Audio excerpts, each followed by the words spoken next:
And we are right on time. Oh, who would have thought? Who would have imagined it was even possible? But we did it. And I hopefully ran an audio check beforehand, so hopefully there will be at least less fiddling and futzing with the mic and the music and everything once we're actually there. So now let me just tune in to Live Studio, and we are on. Real gamer hours are upon us. We have entered. I don't know if I could handle 6 hours tonight. Richard, it'll probably be shorter. I'm not going to guarantee anything. I'm not out here about to tell you how long it may or may not be. But hey, there's always the VOD. If you gotta go, you gotta go, Richard. I respect that and would never want you to stay when you couldn't. Yeah, dude. I'm only doing, at least to start with, only the Q&A from episode 4 because I think they do a Q&A in like the 20s or 30s. And I think that one from On Stage is even from like season 2. It just made a good thumbnail. But mainly we'll be doing the episode 4 one, and then potentially some of the prequel stuff that you posted, John. If we feel like still going.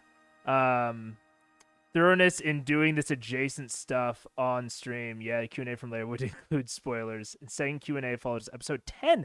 Oh my god, that's perfect.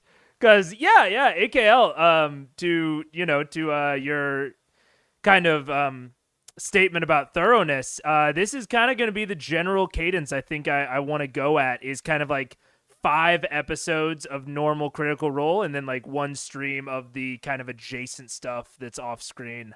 And then eventually, once we get through most of the adjacent stuff, then we'll start doing maybe like the side campaigns, or maybe like a like kind of a D&D React time where I put together a big playlist.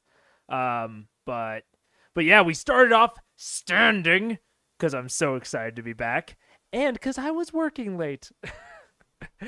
And so we are standing. I never leave this spot. I'm always here. But, oh no, you know what I didn't do? The big sin. I didn't change the bottom thing. The Vox Machina episode 5. We're going to call it, what do we call it? Vox Machina Season 1 Q&A, I think is a good one. I think that's a solid one. Season 1 Q&A. Boop. And I have an exciting announcement that you're seeing the whole OBS thing. I didn't even I kind of forgot what was on my main screen. All right, we moved that up there.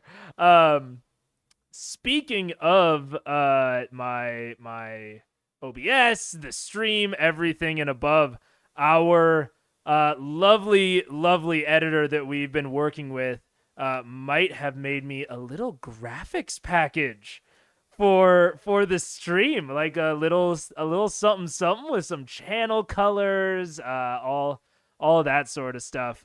So while I do really like the one that I have right now, kind of this like pastel sort of paper looking thing, we are going to be getting some Megaphone Man specific stuff. I just have to set it up in Streamlabs. So that might be around for episode 6. But I think I've scanned to the correct spot in a Critical Role, and we will jump into it. Kicking ass and let me know about the volume. I really tried to balance it, but we'll see. So you have to sub. Bye, everybody who's not a sub. Bye! Oh, okay. Well, your word is not important. We'll just be silent. Laura had to bug her out. So for Wait, was that a little icon of you? Yeah. Yeah. What? Yeah, he's an emoji now. It's You're weird. an emoji? It's weird. He's made it. I love to go from struggling with like stream things to watching them struggle with stream things. It's very validating. Audio seems fine. Let's go! First one! Let's go, baby! The video level seems on par with your mic levels. That's what I'm going for, John. As long as me and the audio are both like good, we're not like, blowing out your eardrums, but we're also not too quiet. Beautiful. Let's go. Thank you, AKL. Thank you. Are we just picking as we go? Laura and Sam did leave. Moderate yourself. Unfortunately. Laura had to go to a thing, and Sam had to go to a thing. Gold star. Sam's thing is kids. Sam has 2 kids. Liam has 2 kids, but Hey, he's look hardcore. at Wow, look that's at I'm so sorry, everyone. He's pretty good at dungeon mastering, right? Yeah. Yeah, And he's our- pretty our good. Oh, someone asked what alignment we are. First question, what alignment are our characters? Oh, we're all good. Chaotic good, I would Chaotic say. good. Mostly chaotic I'm good. Tiberius is chaotic. Oh my god. All right. Starting off with a hot opinion, hot take. The alignment system in D&D is mostly vague nonsense. Now, this is not a new take, despite it being slightly hot. I know tons of people have tread this road before. But the idea of lawful versus chaotic, the ideas of evil and good, I will honestly say evil and good actually seems a little bit more valid than the concept of law versus chaos. But law and chaos are such vague concepts that are kind of wholly unhelpful when describing a character. At least in my humble opinion. Good versus evil, there's something to be said there, but as it's been said by many others besides myself, the concept of good versus evil is very subjective, as is Law and Order. But what I generally use, and what my group uses, and that we all really, really love when we're creating characters, is what is called the Magic the Gathering color pie. Now, this is kind of a foundational thing to Magic, and I will not claim to be a Magic expert, but I really do like their color pie, and I normally use this. The alignment system is mostly good for non-D&D memes. Yeah. Like trying to actually sum up a real, like, complex character with the alignment system is kind of an exercise in futility, in my opinion. Chaotic stupid. True. Chaotic stupid is basically the alignment of every person that is not used to making alignments. But I also firmly believe all models are wrong, but some are useful. So if it works for people, that's awesome. That's true. I will have the slight caveat that some are more useful than others. And which is, not what it's definitely, I think you were saying something very, very similar to what I just said. But I think that the density of information that you can pack into a model while retaining clarity is the most important thing. So, like, the D&D alignment chart is, like, very clear, which is good. You want models to be, like, nice and clear and easy to grok. However, I think that the amount of information density is so low. Like, a 3x3 giving you only 9 options is, I think it's pretty bad. And for that 3x3, you have to understand 6 unique characteristics. So you have to understand, good, neutral, evil, and lawful, neutral, chaotic, right? So you have to understand 6 distinct concepts in order to get 9 degrees of meaning, right? Whereas the MTG Color Pie, which is also made by Wizards, you only truly have to understand. You only have to grok 5 concepts. So you actually have to understand less about the color pie, like less individual points of information, but because the way that the color pie works, if you don't know, is that most things in Magic are described using some combination of colors. So you might either be like just green, just white, just blue, etc., or you can be a combination. So like a lot of times you will hear that a card or a character is blue-white or white-red or something along those lines. Rarely there are actually more than 2 colors that describe any given thing. But in this case, I could be wrong, but I think CR and Matt mostly drifts away from using alignment, and I think he might only use the feature for powerful Magic items. That's totally fair. I honestly, most of the DMs I've worked with and I've seen really stray away from the alignment systems. I think it was more impactful in older editions. I've never actually seen this model, not an MTG person, obviously, though I've heard about the colors. I'm not a huge Magic person either. But like I was saying, a lot of things are described using combinations of colors.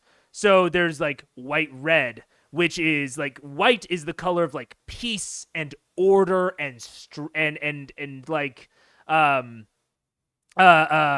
necessarily community, because that's like white green, but it's this very kind of distilled concept. And then red is like freedom, like self-expression, what we would kind of think of more as chaos in the D&D alignment system. But the combination of these two, peace through order and freedom through action, combines into heroism, right? If you're like right in the middle of that. But it also is like a spectrum between. So chaos on one side and order on the other. And then black is like satisfaction through ruthlessness. It is self-selective. It's very selfish.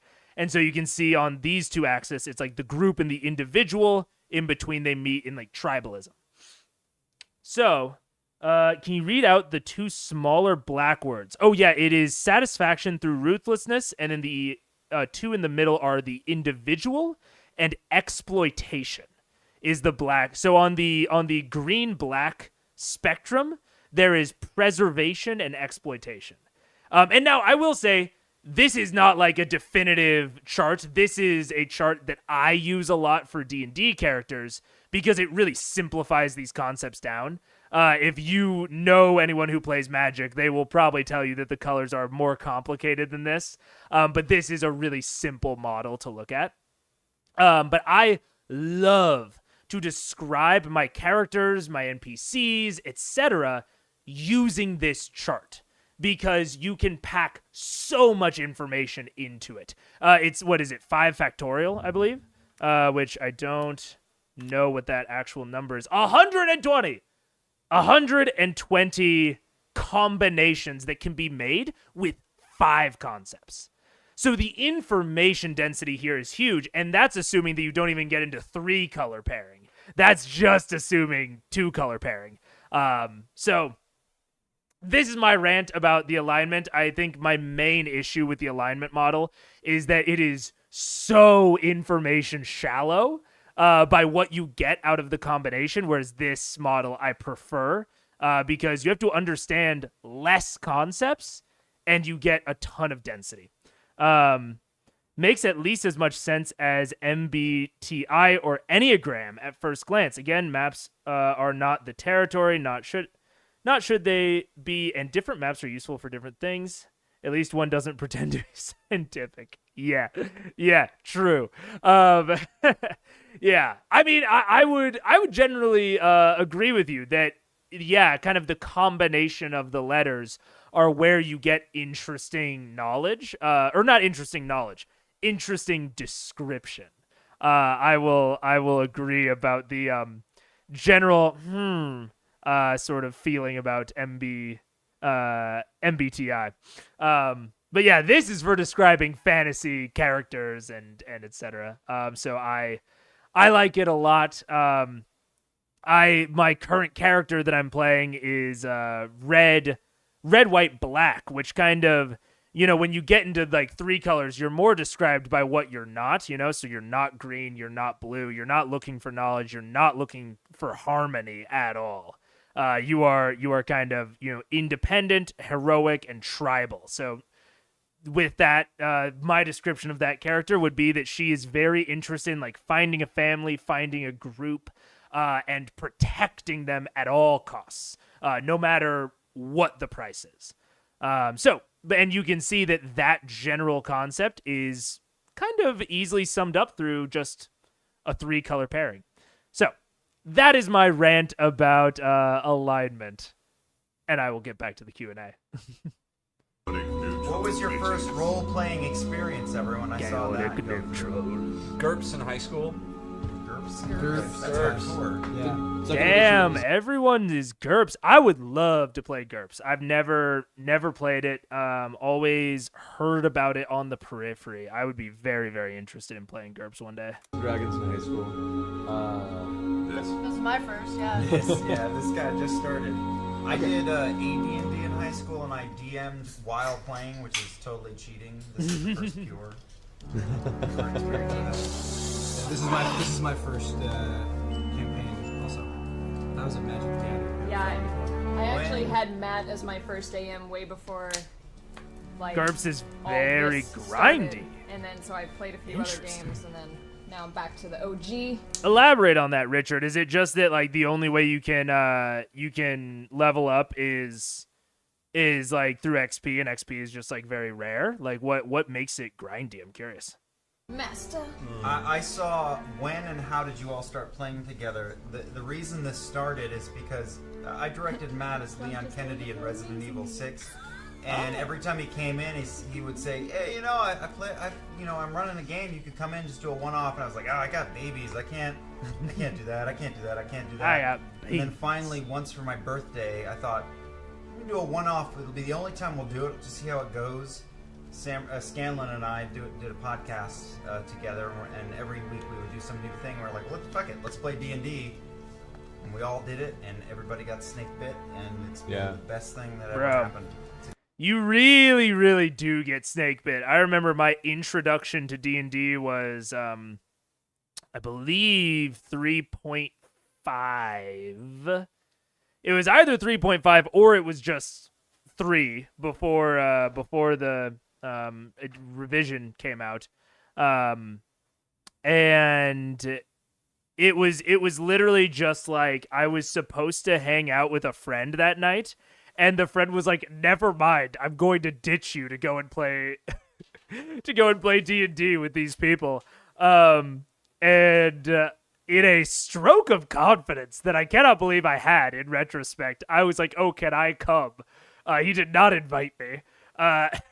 And he was like, "Oh, I guess." And we got there, and I rolled up a fucking halfling rogue, and I remember, dude, that DM was cool. That DM was a cool guy. We went into a cave, and I tamed a giant spider somehow through some sort of not animal handling. I don't think it was in 3.5, but maybe it was. But through some sort of check to tame the beast, and I rolled a crit, and so he let me tame it, and I spider climbed up onto the wall, held out my sword while I was upside down, and then released from the spider, and he gave me like a bunch of damage for that maneuver, and that was like that degree of freedom and that degree of like flexibility and cool actions being rewarded. I could never give it up after that. I bought the starter set the next. It wasn't the next day, but it was like the next month, I think, and then didn't play for a while, and then eventually got into 5e. But oh man. Yep. Our character alignments do matter on how we play the characters. They do. Earlier question. Yeah, they do definitely matter. A couple quick answers here. The conversion from Pathfinder to 5th edition was decided because, as we're going on to the show, and we have so many players, combat tends to get bogged down in a lot of floating modifiers in Pathfinder, and for large groups like this, it's difficult to keep it flowing and moving. I felt once I had taken a look at 5th edition that the combat system was a little more simplified and a little easier to make free form and just roll with it. I mean, that is a very fair assessment from what I understand, because I've never actually taken a deep dive into the Pathfinder rules, but I know that it's more similar to 3.5 than it is to 5. And from everything that I understand, it would be so difficult to run giant groups like this in those older editions. I really can't imagine it. I mean, people talk about how gritty, like, 5e is actually a very gritty system if you compare it to City of Mist or, something like that. But it is advantage or disadvantage, would make it much, much easier for a small group. The mechanics of combat is really dependent on following a bunch of steps. Spend points to aim. Then my reaction score depends on if I'm accurate. Then, interesting. Oh, so you mean like the actual process of play is very like you need a fucking flowchart for every turn. I see. Interesting. Okay. Clarification. C1 keeps using the alignment system for most of the campaign, but I don't remember if I think of being in C2. I mean, honestly, I'm sure that they're using the alignment system to some degree here and there throughout most of the campaigns. Maybe they just start ignoring it later, but I think in a lot of games, the alignment system is there. It's just how much is your DM really using it? How much are you really considering it as a player? I think a lot of good players just play their character, even if that's occasionally out of alignment, So that was a much better decision. Plus, Dungeons & Dragons generally has a better name recognition than Pathfinder, so when you're putting a show out there... SEO, baby! It's probably easier to do with very minimal transition. It took a little bit of customizing, like for Percy, Gunslinger. Okay. This is actually something that I had a huge kind of pet peeve about when all of the stuff about 1D&D, all of the OGL stuff, the Pinkerton shit, like when all of the bad things were coming out about Wizards and the way that they were handling their IPs, so many people announced that they were going to either stop making D&D content, or they were going to move away from it, or they were going to transition, and yada yada yada. And surprise, surprise, very few of them have followed up on that. I know that some people announced alternate TTRPGs, but I believe that a lot of those were already in the works. Like, it's not Matt Colville's, but someone, a very, very popular channel, is putting out their own TTRPG. I know that Critical Role put out Candelabra Obscura, but I think a lot of those things were in process, kind of separate from the announced and like the leaked drama within Wizards of the Coast. And I think that all of those things are smart. To be fair, I think you should diversify where you can, but it's hard to beat D&D. It just has such crazy search engine optimization that like D&D stuff, if you're putting out a show, you're trying to make money, you're trying to get buzz and clicks, D&D is just going to hit like none other.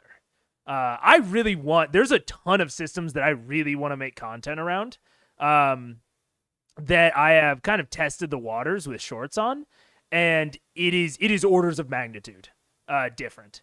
So I'm still actually in the background. I am considering ways to make alternate TTRPG content that isn't about D&D in a way that still gets clicked on, because it's hard. We just had to customize it. We made it ourselves. We sat down and Took a day. Took a day, and we worked out some of the stuff we wanted to keep, some of the things that didn't break it. Wanted to make it interesting because it is a martial archetype for the fighter class, so it does get the bonuses a fighter class does. So sad for Taliesin, for Percy, that Artificer wasn't out. He would have been a fantastic Artificer, especially with the creative energy that they put into that subclass to like make it work as a fighter subclass. If they had put that creative energy into making a Gunslinger Artificer subclass, it could have been fine. Nothing's too overpowered about it, other than just having custom weapons and some cool grit-based abilities that we kind of transferred over from Pathfinder. But it's interesting. It's a good challenge to see how it works It out. is. It's working out. I'm digging it. I keep reading and finding things I'm not doing that could be more interesting. So, But keeping your hand and firing into the mouth of a bullet's that was That fun. was dope. That was really fun.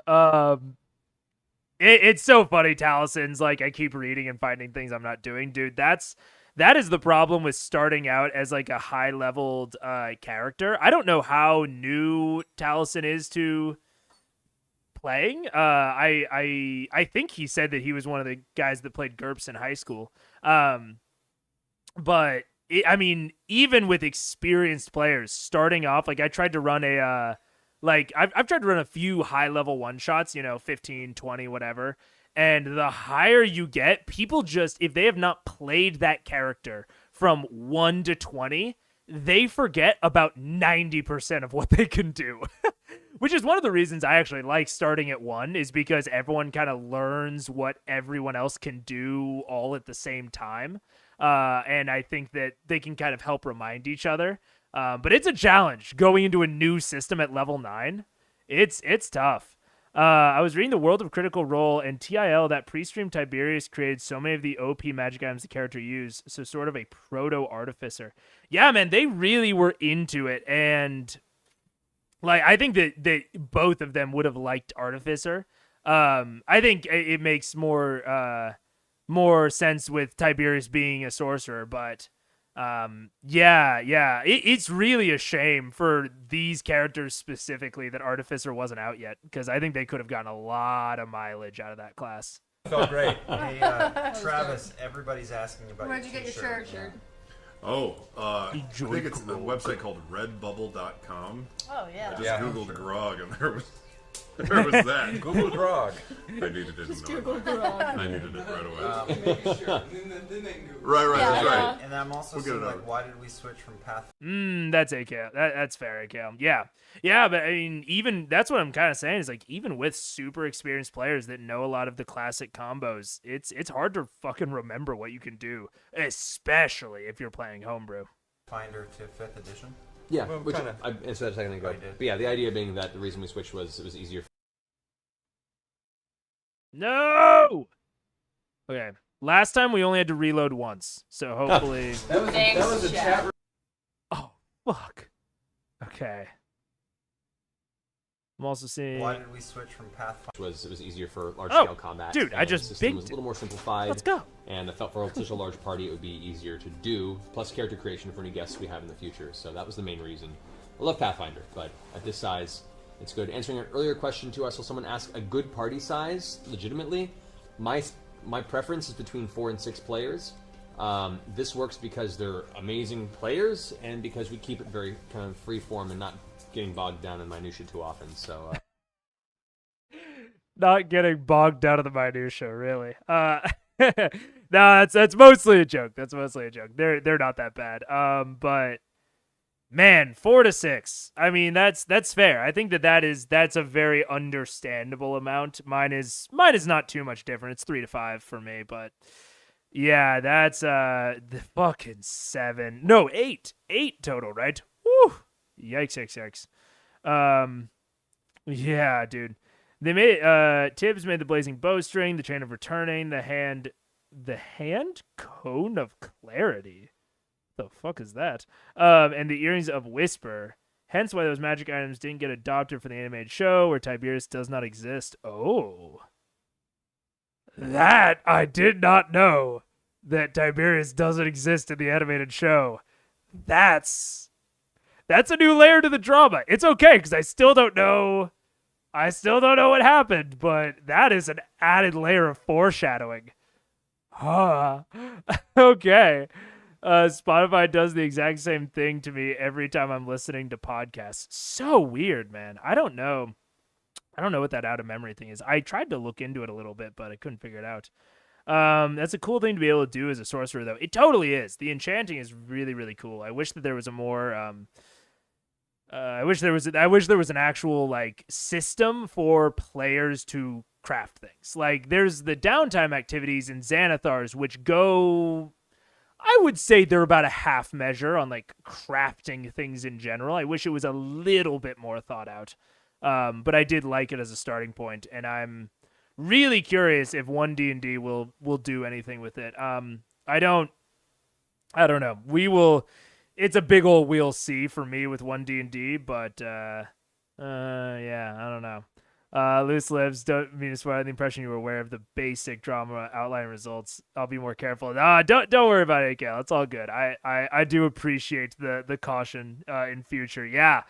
All I know is that there is some drama with Orion and Tiberius, and some of the seal has been broken, but some of it hasn't. I don't know. We'll see. Mega Man knows very little. I'm so curious. It's eating me up inside that I don't know it, but I have to stay true. I have to stay totally blank so that I can react honestly when it comes up. But 4 to 6 players, I think, is a good sweet spot.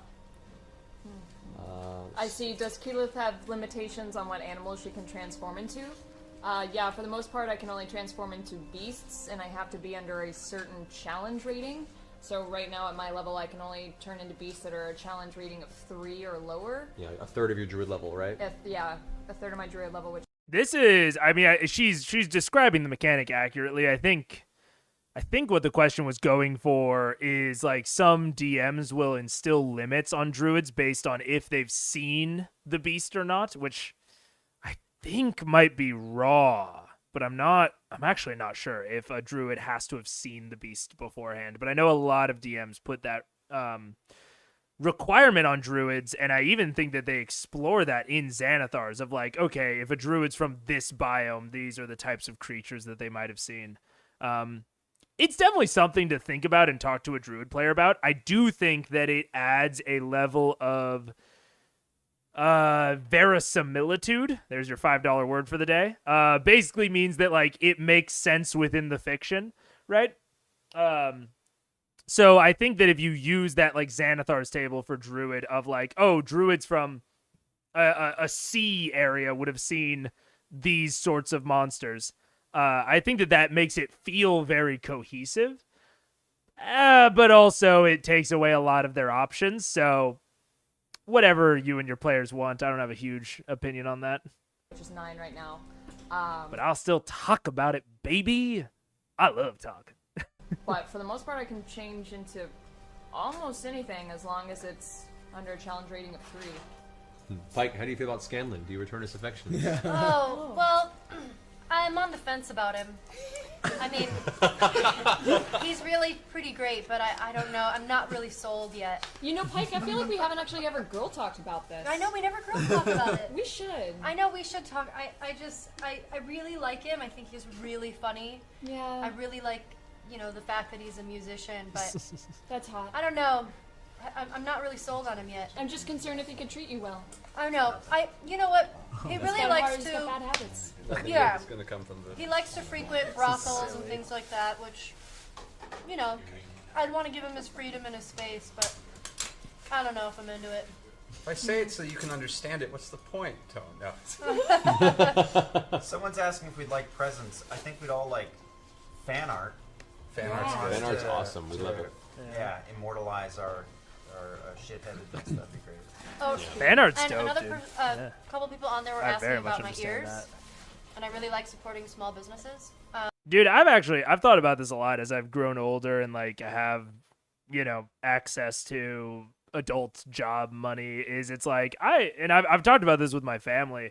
I kind of have most of like I don't have like expensive tastes, and I have like very stable hobbies, and when it comes to presents, it's mostly like, oh, like things that are like unique and show that you like thought about it. Money and things are not I don't know, not really into it. So it's like I think that's a really cool answer from Liam. I don't know. Maybe I'm thinking about it too much, but it just struck me of like, oh yeah, like to me, if I was in their position, it'd be like I would so much rather have fan art, because like to me that's like a more of a connection between us rather than like having like, you know, like a teenager save up their allowance to get me like a book when I'm an adult that could buy that book, and like the cost of it is much less to me. So like I think that fan art is I don't know, a very, very cool answer that I agree with, and I think is, I don't know, not an acceptable way, but like a good way for audiences and creators to interact. And there's a store on Etsy called Tiny Tangerines, and she makes these by hand, and makes like deer and bears. She makes a ton of stuff. It's so. really cute. Socrates Check her out. asked what. Oh, there is the. Well, we still got that little one. Socrates asked Lost signal. what was a favorite moment before we started streaming the show. And Our I first think game. Oh, Our first game was pretty amazing. our first Yeah. game was great. I've yeah. got some good memories from that one. I mean, yeah. Prequel I mean, stuff. most of us Good could- prequel stuff. I was giggling uncontrollably. I couldn't believe we were doing it, and just watching my friends who I work with all the time just dropping into character. Like, but there was no. Oh, let's see. What will I do? What am I doing? I will move. I will roll. Like Bailey, Bailey dropped into character from the get-go and Yeah. was a ringer. Yeah. But the moment I was thinking of was when Pike died. Pike died Like died. shortly before we switched Started from this. private to public, and it was emotional. A couple of people started crying. I teared up. You know, we put Yeah. 2.5 years into this, and we're all very connected to it. I'm not going to get into it, but I've had a hard couple of years. Personally, everything's fine, but this was like therapy for me, and to see one of my friends go down was Sad. fucking emotional. Yeah, I Yeah. think a few Very people were crying. I think I everyone was was crying. crying. I was crying. I was definitely crying. I was like, no, I love doing this so much. I don't want to. I mean, when you spend that much time with people for Yeah. over 2.5 years, you get so attached and attached to the characters, and Yeah, we know these characters almost as well as we know each other now. yeah. Really factoids? It's very interesting. The concept and the conversation around character death is very interesting, and I've been a proponent of for a long time of like DMs do not be afraid to kill your characters, or to kill the PCs, and this kind of goes to my point of like, this is the thing that he thought about, and like, you know, they're talking about like they're tearing up, they're crying. Those are not necessarily like, that's not like a bad thing. That death and that moment made them feel strong emotion. They were strongly invested in this character, in this moment, in this campaign, and I think that taking that and being able to like ride the characters through it. I mean, it's like watching a sad movie, right? Like you're crying, but you want to keep going because you're so invested, and like you're enjoying yourself even though you're sad. It's kind of a paradoxical thing to what we normally think of with emotion. And as long as you resolve that character death and how that player moves forward in a way that's satisfying for everyone, I think that those can be some huge heavy hitting moments. And I'm glad that since they brought back Pike, it sounds like they very fundamentally changed her character, which I think is fantastic. I think that's a fantastic road forward after a character death. I also think it would have been acceptable for her to like, you know, start a new character or drop out of the campaign if she wanted. Like, all of those things are acceptable paths forward. And I think that people are scared of those paths because they're tricky, but they can be so massively rewarding. Partial counterpoint, this was the only death for 2.5 years, and while it was clearly serious and not a given that Pike would come back, house rules, they did get her back, and it was still impactful. I totally Pike's hair turned from black to white after a resurrection. Yeah, like I don't think that DMs like, I don't think you need to kill your characters. I don't think like you need to like fill a quota or make the world intensely dangerous like fucking AD&D where it was a meat grinder. But I definitely think that you should not be afraid of it. A lot of times I hear DMs talk about character death as if it's something to be avoided and that you have to make the world feel dangerous without actually being dangerous. They talk about it as kind of a veil that you're putting over the character's eyes. And I think that is not a good mentality for a DM to be in. I don't think that you should feel restricted from telling those stories because it might potentially kill a player. You should give player death a lot of weight, a lot of gravitas, and you should give it the respect that it deserves, but it doesn't need to be something that's off the table. And clearly that's what Matt did. You know, he didn't just throw it out willy-nilly. He gave it a lot of, seems, build up and gravity to the situation, but in the end, a character died and that was okay, you know, and they moved forward. So yeah. The tower you made for us in Minecraft is awesome. Seriously, well done. Look at the pictures. That's great. We have to come on there and actually go through it. Wait, we have a tower? Yeah, this guy built an entire tower for the group, and everyone has their separate rooms and stuff. They built us a Castle Grayskull? Essentially, on the Geek and Sundry Minecraft server. Yeah. To answer, So cute. No. Wait, no, I did see that. It was huge. Sculpture? Of what? Yeah, of him. Someone made a sculpture of No. Did you make it or somebody else? You make it? Oh no. Okay, somebody else made it for you. Do we have $50 in the budget to go on eBay and get a Castle of Grayskull set? Whoa. What happened? Dude. What? Are we back? Have we returned? I hope. I don't know what just happened there. My internet just like all of a sudden OBS like blinked red at me, and then I saw that the stream was down. Sorry about that. I have no idea where I left off. I'm still here. Cool. Okay. Okay, thank you, Richard. The stream froze for me. Okay. Hopefully I didn't get cut off in the middle of my death monologue because I'm not redoing it. Maybe I will. If I did get cut off, tell me and I'll just like post it as a short or something. Because I locally record everything too. But I think we were just where I think it cut out on my end was when talking about Tiberius's backstory and basically you're back, but I think I missed some stuff. No. Okay.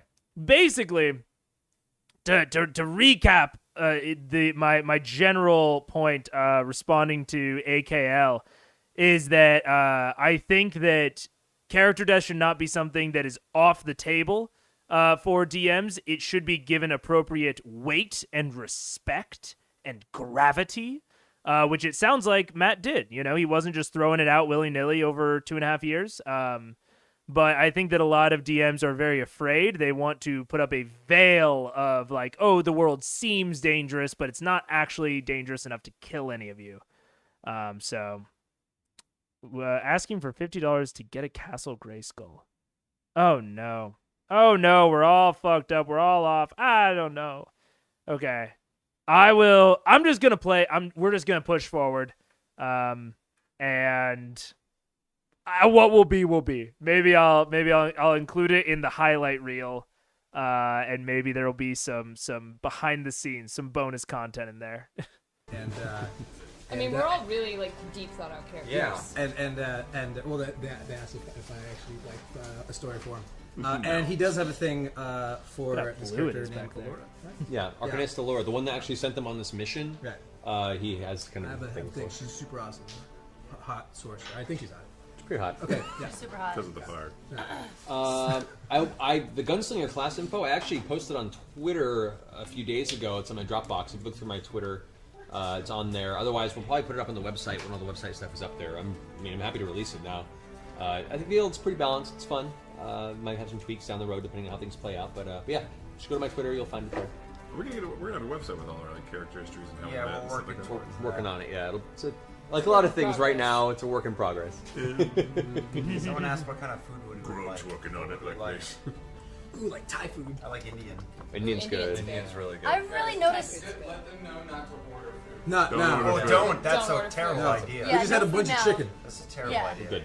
Oh, you mean like right now? Yeah, don't do it right Yeah, if you now. tell them what you want, all of a sudden I'm gonna call. It's like your food is on the way. Yeah, no, not right now. But maybe Damn, do they know where they are? I mean, I guess they've had stuff delivered before, so it must be just like the Geek and Sundry like offices. That's crazy. Don't figure out where I ever am, and I hate all food. Maybe next I'll put that out Matt, there. you're going to Wizard World in Philly. Yeah. But we will not be joining because we don't yes. own a private fucking plane. But I'll be there. Who else? Does anybody else be there? Marisha will Oh, be really? there. Yeah. Well, one of them.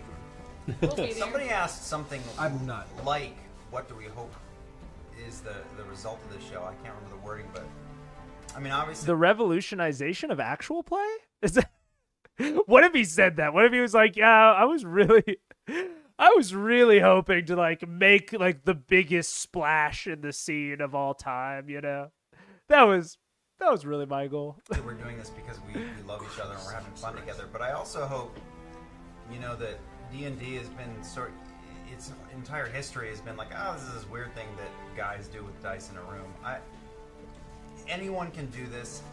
I love video games. I work in video games, but D&D has changed my life. It is social. It is person to person.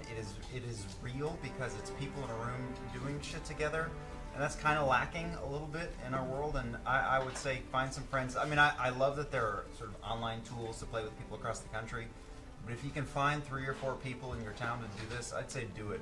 Do it because I'm totally down with that, AKL. I'm very, very down with Matt's take there of if a character dies, I am fully down to let the player independently tell me what they want with that character. If they feel like the character's arc is complete and they're laid to rest and they feel good about that, I'm fine leaving it there. If they want the character to come back as a villain, if they want there to be like a rescue arc from the underworld, I'll fucking write that. I think that's dope as hell. I think that's a great take. It's not something I've actually thought about. Obviously, I didn't include it in my monologue. I think that's a great strategy of just saying like, hey guys, the world is dangerous. Characters might die. And I trust you as the players that wrote these characters and that want their story to unfold in a certain way if you tell me what you want to happen with these characters. I'm super down with that. In the case of these players, he knows they're very attached, but also very in it for a great story, which might include darkness and tragedy. Yeah, Kale. I mean, I think I've talked a lot before about investment within the story, and I think that most really good stories have to have at least some amount of darkness and tragedy. It can't be the fucking never stops playlist of just dinger after dinger of greatest hits. Like, you have to have a low point in order to like build to a climax. So yeah, no, I think that's really good advice from Matt though. I think it's really, really good. Do it. It's really real. And Yeah, do it. Oh, also, I was going to pause talking about this. I fucking love video games. Video games are the thing that I've done most out of any hobby I can think of, and you know, TTRPGs and D&D are probably very, very close behind that. But I also have significant other hobbies besides this. But I completely agree with Liam's take of like TTRPGs are a whole different breed than video games, or I was very into rock climbing for a long time. I was very into working out. And D&D and TTRPGs are such a unique situation and cross-section of socialization, creativity, storytelling. It's just, in my opinion, it's kind of hard to beat. I really don't know that there is another medium or hobby that has just the sheer amount and density of benefits. I mean, obviously I choose to create around TTRPGs more than anything else. Like I also plan on doing some video game stuff, some tech stuff, but TTRPGs just, once you got that bite, they never let you go. Yeah, there's something really amazing about the fact that we're all essentially kind of building and communally developing a story together. Yeah. And that's something that not a whole lot of things can grant you, and that we don't really get in today's society much. Yeah. Yeah, we're all kind of creating this as a thing, and I think it's good that we're like, hey, this is socially acceptable. Like alright. D&D's cool. Yeah. Everyone should play D&D. And actually, yes, the IT crowd episode of D&D is one of the best on-camera examples of a D&D game. I think that is an awesome episode. fucking hilarious. And a interesting. great, I've never seen the IT crowd. It's always something that I've wanted to see, but at this point, laugh tracks turn me off a lot. So I kind of fell off. I tried watching like a few episodes of IT crowd, but I couldn't get into it. Not to say that there aren't good shows with laugh tracks. It's just like my brain like hyper focuses on it nowadays, and I need to just like train myself out of it and just watch the IT crowd at some point, especially because I work in IT now. But yeah, I think that. I think that they're making good points, and I think it's a very good and noble goal to want to normalize TTRPGs as this cool and acceptable hobby for people to have. That's one of my goals with creating content, is to create a space where people feel comfortable and accepted within this hobby that has so much to offer everyone, you know. truncated version of like, this is kind of what the game is. So yeah, Yes. good on you. Cut to them weeping. So many questions going so quickly. I know. Grog I know. owned a tavern. What do I I want think a of? grog shirt that says "Do it." And I like the kitty shirts were an accident. This was not planned. Oh, yeah, our ours- kitty shirt. Yeah, Richard, I think I've seen the same video. Friends is terribly paced if you take out the laugh track. Well, I guess pacing is kind of independent of the laugh track. Not to shit on Friends too much if you like it, but also kind of to shit on it. I don't really like Friends. Saying what This is edition a to Luke start Ridge shirt. It's fine if you do, though. I like a lot of things that aren't very good. with. I would start with the most recent because you know they're going to keep updating it over the years. Yeah. So just Fifth is great. Fifth is a great entry it's point. really loose. I feel like all of us felt like we were doing Pathfinder, and we fucking loved it. Otherwise, we wouldn't be doing it. But it was really intricate, and we were doing it every 6 or 7 weeks when we were off air. So we felt like the rules were really complicated, and we lose track of it. We love doing it, obviously, but 5th edition is really fast and loose, and I'd recommend that. And Travis just stuck his finger in my ear. He kind of does that. Yeah, it's a thing. He hits me in the nads a lot. This is a homebrew campaign. I wrote it all just kind of for the hell of it and custom. Don't really base it on anything existing. So I feel I can play more in that world. And I always hate the idea of in the middle of DMing having to go to a module or having to look for a rule that wasn't my own, because I don't know, it feels more detached. I get that. I do. I've always said this, especially after I learned BitD, Blades in the Dark. I really, really wished that look, most systems have 1 to 2 core books. D&D has 3 that are considered core. Like the Dungeon Master's Guide is considered a core book. And while I understand and appreciate the concept of the DMG teaching you how to create your own world, I do wish that there was at least some section dedicated to a base setting. So, for example, Blades in the Dark has Duskwall, and it has maps and example tables and pubs and shit. And I think it would be really, really good for DMs that are not as dedicated. I've always made homebrew worlds as well. I've only ever run one module, and it was Curse of Strahd. So I'm with Matt on this. I really, really prefer homebrew worlds. But I think it would be better for D&D as a whole. And there are times where I've just wanted something that I knew would work. And playing BitD, it is so easy to you're thinking on your feet. I have little print offs on my GM screen of all the stuff. And it's so easy to just grab something. Whereas in D&D you have to have, community made stuff in order to do that. And then there's the question of balance and, it's a whole thing. There are modules that are great, and I've run great modules, but just for me personally, with the pacing and the flow of the game, I prefer to do homebrew. So, Connected to that, Which is someone totally asked if you had any tips, and I'd like to know the answer to this too, because I'm running a game for my 8-year-old son and his friends, or I'm about to start. Do you have any tips for new DMs? yes. Oh, can't wait. let's see, but, And not wait. Let me break this tips shit for new down. DMs.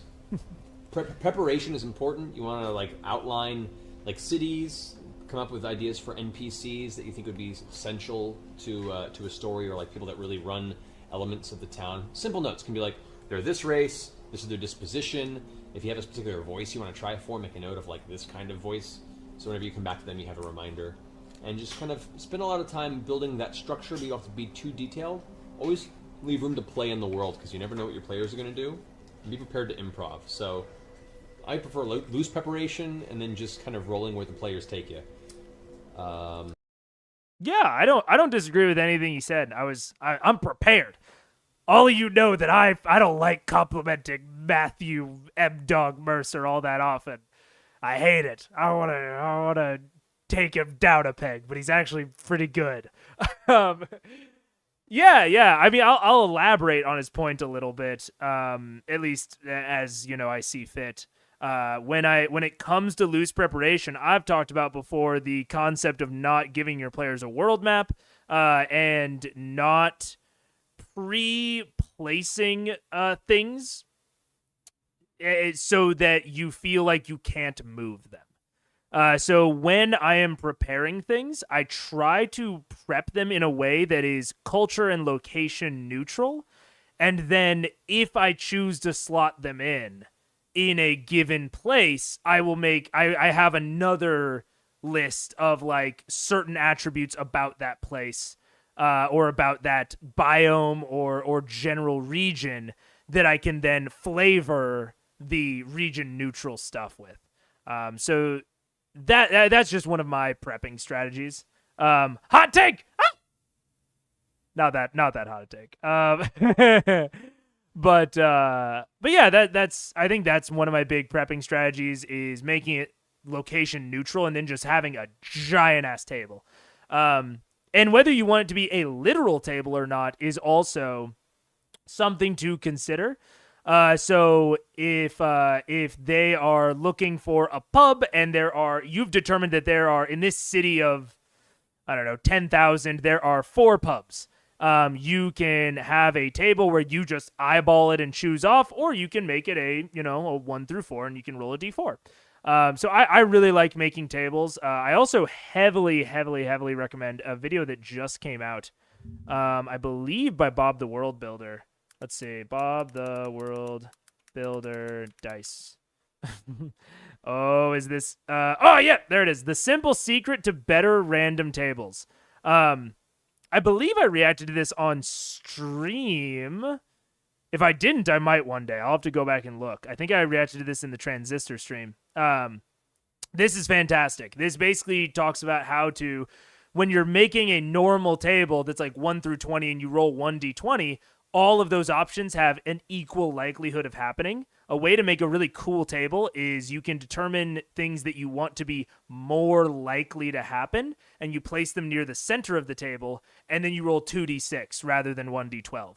So then you get this nice probability curve, so that it's the more likely things, the things that would feel more normal, are at the center, and then you can still have these wacky and wild things out on the edges that are less likely to happen. So if you haven't watched that, watch it. Or maybe I'll react to it on stream someday. I'll have to go back and check to see if I already have or not. But yeah, I like making tables. Oh, you wrote to really summarize my prep, tables are cool. Tables are really nice, and you can make them in very clever ways that take a lot of that take a lot of work off of you as a DM. I haven't wondered how many or how few of Tal Durai maps he gave his players as they played pre-stream. I have got to think he was kept mostly vaguish until they started streaming. It's interesting, John, because Pathfinder is kind of quintessentially non-vaguish, right? It is much more wargamey than 5e. So I'm also really curious to know how many maps were given. If I had to guess, I haven't watched any of the prequel stuff. In just having seen his stuff so far, I would assume it was a lot more whiteboarding. Because drawing out big whiteboard stuff, even though I think it would be super useful, I can understand why it might be seen as like not highly produced. So he might have gotten the note of like, use a pre-produced map or don't use a map at all. Because maybe it looks less professional. I don't know. Very useful tip. Thank you, AKL. Tal'Dorei pronunciation. Oh, Tal'Dur or Tal'Dor-I, one of the two. Tal'Dor-I. Okay, gotcha. That's my impression too. Matt's talked about a few places only building out the world geographically if the group needed it. Interesting. So very, very theater of the mind focused. Interesting. Not a bad thing at all. I think I would have a tougher time with it in 3.5 because of the modifiers and because of positioning being so important to the modifiers, which, I mean, they kind of talked about it, about how detailed Pathfinder is. But I can still see it being very viable. Yeah, interesting. Monologue for Clarence, right? Because that was very intricate. I mean, we were all just ready to clap spellbound. Yeah, there's no way Yeah, you just well, no, thought that- that on well, the fly. There are certain elements, like part of the notes I take is for certain NPCs, I'll write down key information that they know, and depending on how you ask them, what you say to them, and what you try and extract from them, they might give you some of the information, they might not, if you coerce them or intimidate them, or if they're willing to give up the information. So this is interesting with what he's talking about. I build out shit very modularly. So he's talking about like when he creates an NPC, he thinks about things that they know, like key pieces of information. I'll go even more vague, even more abstract, and I use World Anvil a lot for this. It's very good at this, where I write a piece of information, and I'll either mark it as like general knowledge or a secret. And a secret can be literally anything that the players don't know. Or the characters don't know, I should say. So there's like a big backlog of like general information that the players can go and look through if they want. But then there are secrets, things that they don't know. And when I create an NPC, I kind of look through my secrets and I determine which secrets that NPC knows. So for me, that makes it a lot easier to come up with NPCs on the fly. Because I don't need to have pre-thought through it, at least as hard, where it's like, oh, they're encountering a mind flayer? Okay, name list, my list of secrets, he would probably know like X, Y, and W. Cool, we're good. Going in. Now, if things are pre-planned, I will obviously do all of that during prep, if it's a very important character like Clarence. But it makes it a lot easier for me to improv, and I'm a really improv-heavy DM. So, yeah. I have all that written down. And so for that information today, you guys were asking him, and since you allied with Clarence, he was willing to discuss with you. Allied. So I had all that pre-written, but depending on how much he said was what you guys asked.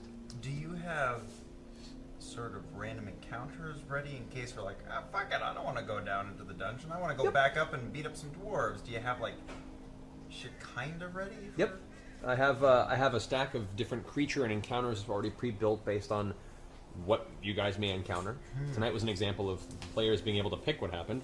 But also it's one of those things where I don't know where you guys are going to go. I present a story.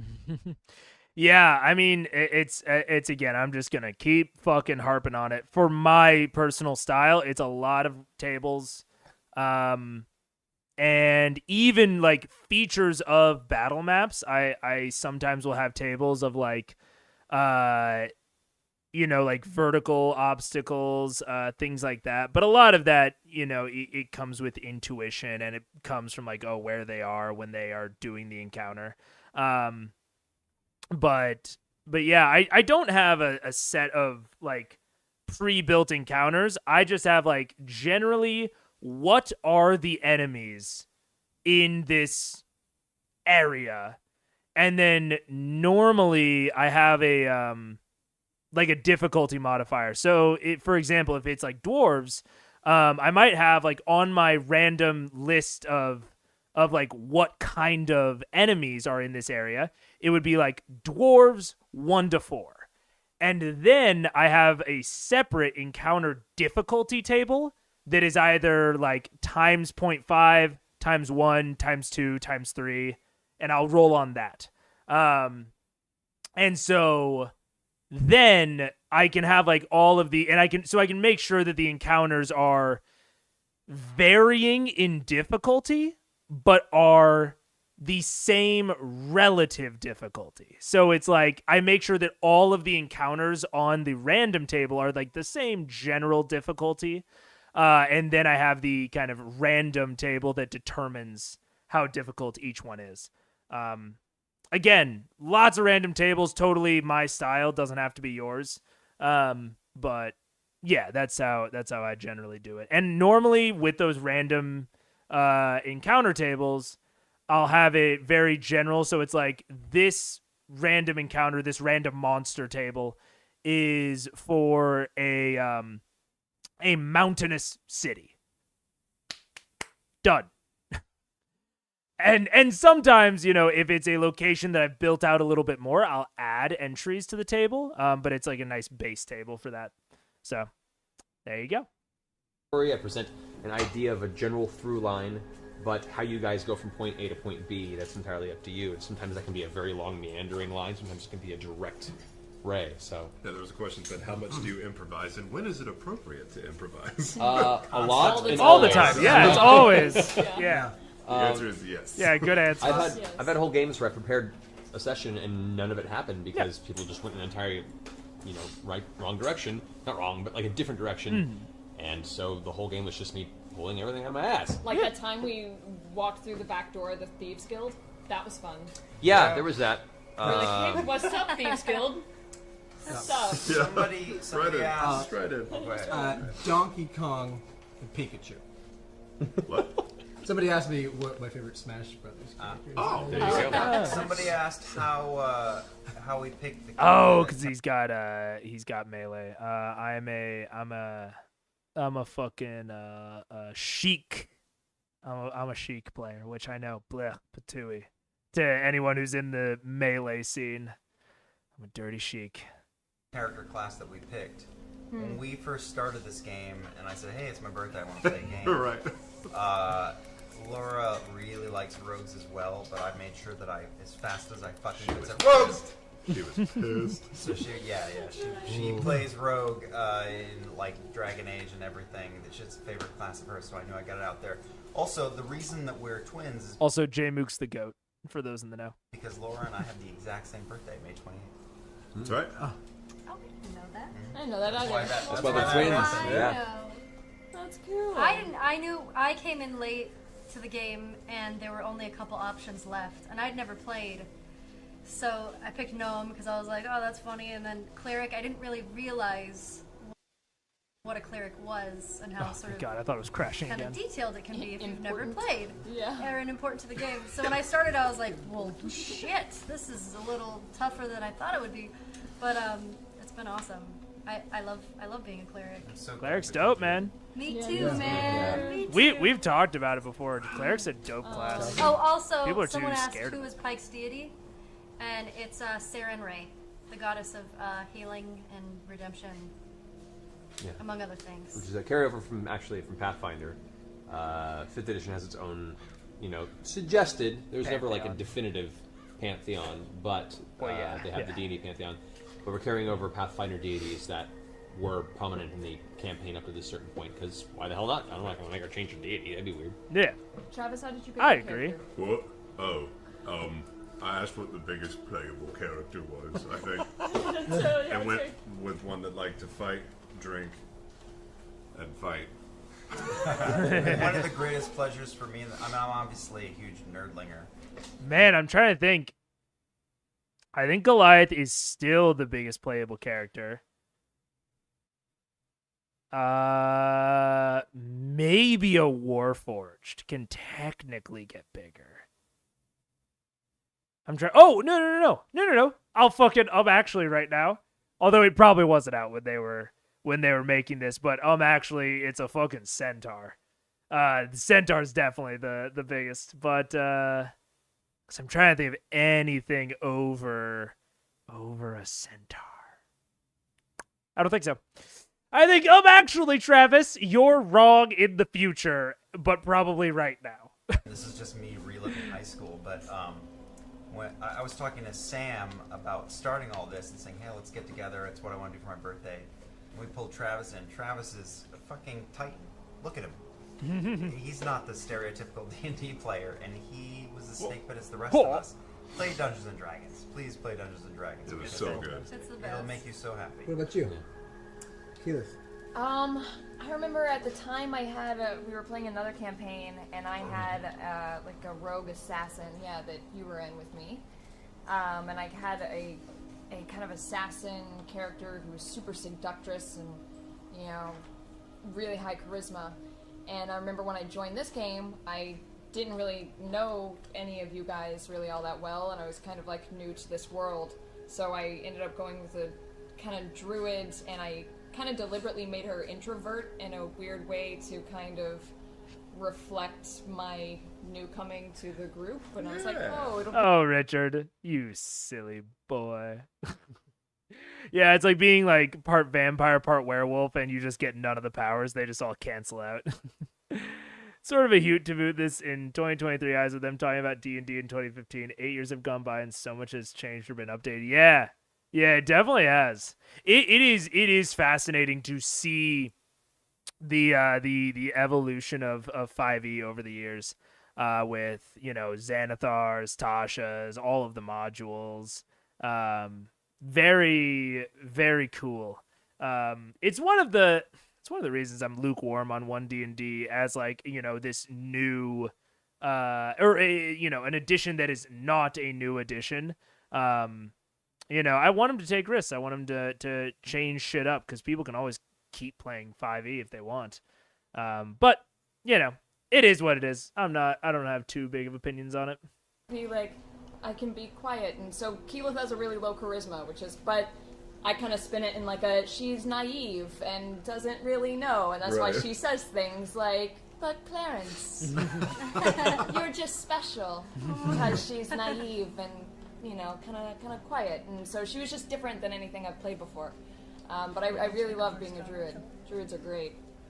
I played a lot in school. I other than Matt, I probably had the most experience playing D&D and playing role-playing games. Yeah, you did. Genius. And so I was really excited by the Gunslinger and Pathfinder just because it was something I hadn't done before. So I found it the most interesting and unusual. But I was not. I felt, and I also felt it was like a hole within the group that could be filled very well. The Dugginator keeps asking you, Matt, how you brought the party together the first day of play. Okay, so the Hang first. on, wait, we haven't heard Tiberius' story as a Okay. sorcerer, and then we can answer that question. When this was going on, I asked Matt if there was a caster yet, any glass cannons, and he said no. So I then debated, between a wizard and sorcerer, and when we went over what the different mechanics and how a wizard and sorcerer works, I was more drawn to that end. And I'm a huge RPG guy. You're so entertaining when you play this game. To piggyback a quick question to seal off the Tiberius thing, somebody asked if any of our voice acting influences our characters. Tiberius, absolutely. I played Elminster Armar in the Neverwinter MMO, which is the D&D MMO. And when we started this, I essentially just kind of made him... I'm essentially doing Elminster, but I made him super bumbly and silly. Neverwinter MMO? I haven't heard of that. No, someone asked how they... Interesting. Yeah. So we got together. Yeah. First session essentially was in a swamp town named Stillben, and the group at the time had, for their own separate reasons, been in this town needing money and needing some come cash together as a mercenary group out of necessity. And so the first session was them having known each other from a circumstance. They all ended up helping out an individual in the city. Long story short, I talked about this when we were watching through their prologues, all of their little intro things at the beginning of each episode, and I thought that several of them did this really good thing where they put out a very reasonable backstory reason for why they would be traveling around as a fucking heroic vagabond, right? I think that is a question you should answer when you're creating a character is, oh, why am I adventuring? This is like a world where like you don't have to do that, and it's incredibly dangerous, right? It's like if you were in modern world, it's like, why am I out on a deep sea oil rig? Like what has led to this point? And it can be a simple answer. I think it just has to be an answer. And then if I think that this is a very common thing of like, oh, we got together because we needed money and protection. If you're going to set that up as like the group dynamic of you're all in it for the money, I think you should really think about that in how your own character views the world and views money and views other people's pursuit of money, because those things can be very different for various characters or for various characters. Something that they also did is they set up a lot of like an interweaving web of connections beforehand between all of the characters, which I thought was chef's kiss amazing, because then it sets up a thing of like, oh, I need money and I'm not going into the pursuit of money with total strangers that I don't trust to save their fucking lives. I'm going in with a friend. Oh, and that friend knows that guy, and this guy vouches for this other girl, and her brother's gonna come along too. Like it's this web of trust that kind of keeps it all together until you form separate trusts as the thing goes on. I gather that they only wrong backstories once they knew the one shot was being turned into a campaign. Interesting. They wrote them well. I mean, I think every single backstory, I had something really nice to say about it.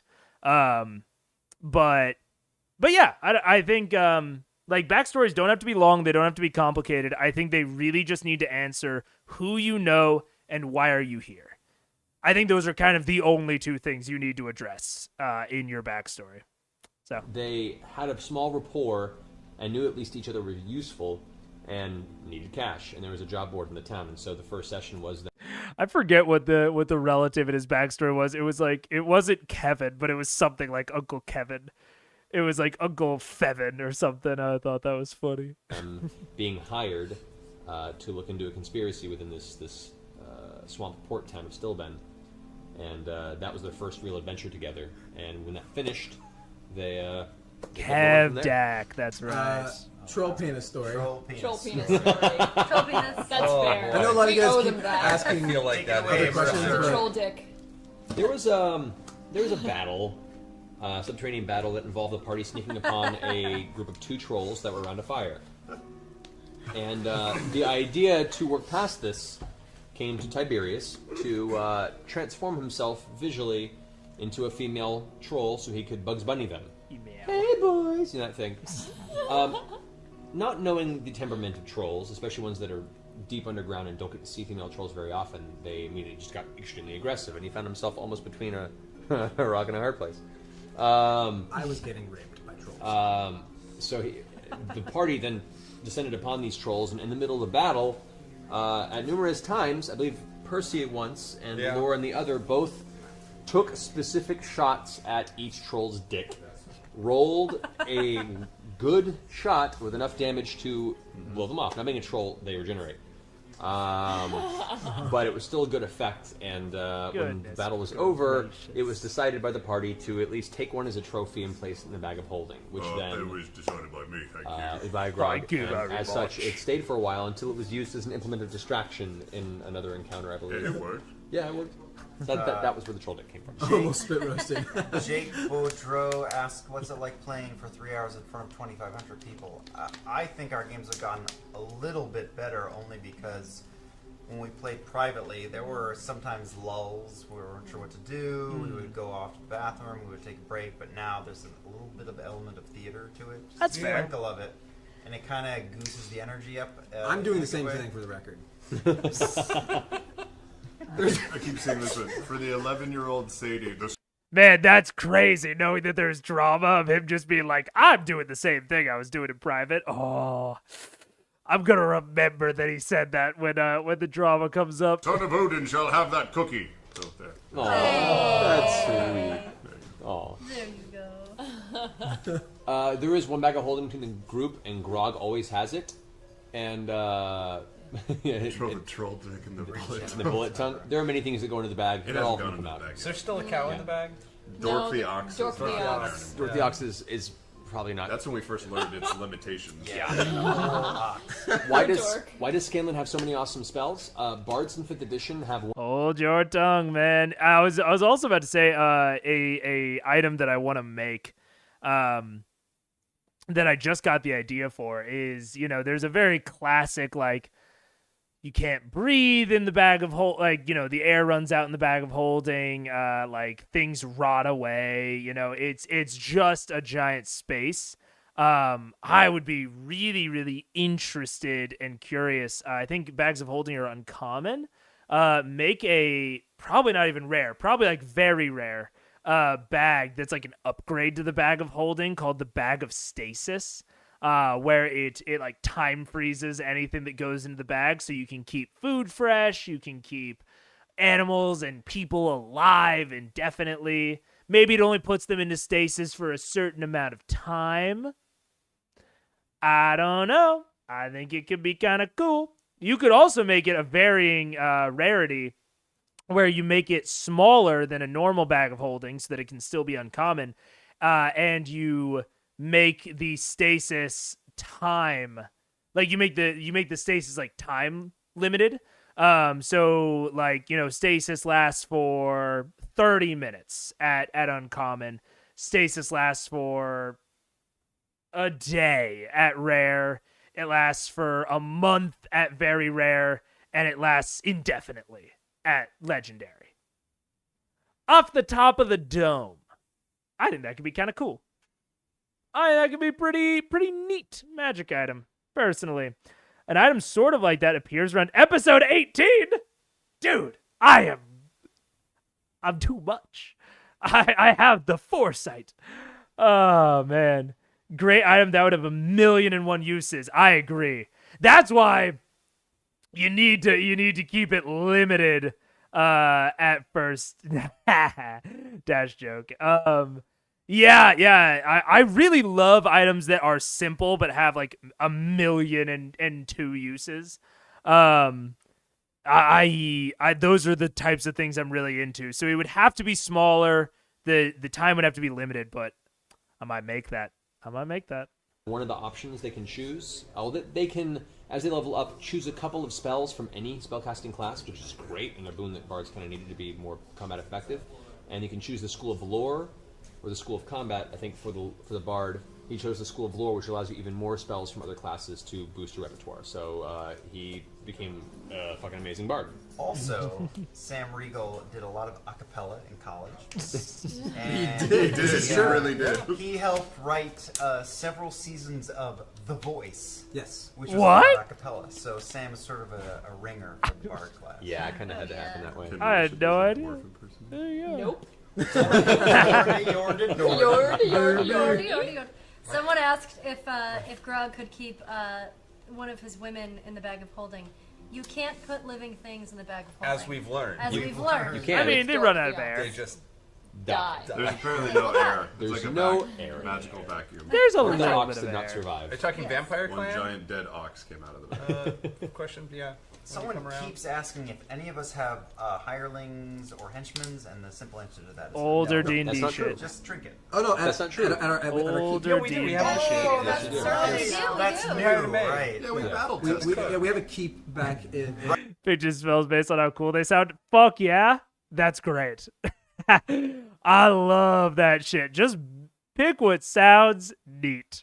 Especially for bards. And especially for Scanlan the bard. Because he's young, right? In fiction. Yeah, dude. You hear about a spell, you hear about some arcane new tech, and it's like create or destroy water. And it's like, You hear about another one that's like Bigsby's giant hand, and you're like, fuck yeah, dude. I want a big ass hand. Right before we started. Yeah, the game before we came here. Yeah, after they saved the kingdom of Iman, the sovereign Uriel Taldori III, as part of his gift to the group for essentially saving his family and the city itself, had a keep constructed for them. It took about 6 months or so. The keep was finished, and then the party's first session and edition was them finding who they were going to hire to take care of the keep for them. It was like one episode of The Sims. Kind of. It was. It was great too, because Grog's whole idea of making them to see who would be the better hire was to break a pull queue and be like, who survives? Make them fight. It was pretty great. For Tone 17, I played a modified Malkavian and a Semeti, if you can believe such a thing, which was badass. Yeah, see? The stuff that There you comes go. out is not. We've What? been playing for 2.5 years. Wait, what? Someone wants to know how long we've been 2.5 years. playing. Oh my, Which is really? great. Told them about your podcast with the recording of the very first one. Oh, that's yeah. right, If they you were want, asking Time. if you want, Sam and I, it's kind of languishing, but we have a podcast together called All Work No Play, It's and amazing. we're both parents. We have kids, so we have no time to do anything. We don't have time to take a shit. And the first or second episode, the first episode is about us playing the first game, and there's audio from the first game. It's amazing. Again, go to iTunes or where. Or I think All John Work No posted that in the Play, Discord. We might watch it later. Podbean, and you'll hear about 2 minutes of us dealing with a puzzle that Matt threw at us. It was timed. It was a time. There was an hourglass going on. Vampire the Masquerade's one of those that I have only had like passing experience with. I have a buddy that is very, very into Vampire the Masquerade. And has talked about some fun stuff, but I've never I think the closest I ever got to it was Gritlands, which is a video game. But it has like a mini game for like debating people. I think that's about the closest I've ever gotten. It was us discovering D&D really for the But it first seems time. cool. So go check it out. All work, no play, all one word. Actually, one of my favorite stories that I tell all the time is about you from our first game.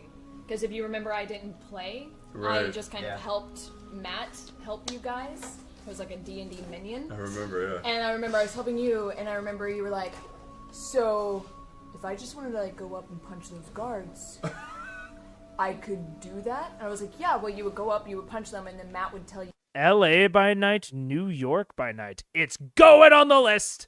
I have a giant list of all the things that you guys have recommended, and it's going on there. I'll look into it. You like how to do that. And then you went like this, you were like, Computing. yeah, and you were like, so we can do anything? Yeah.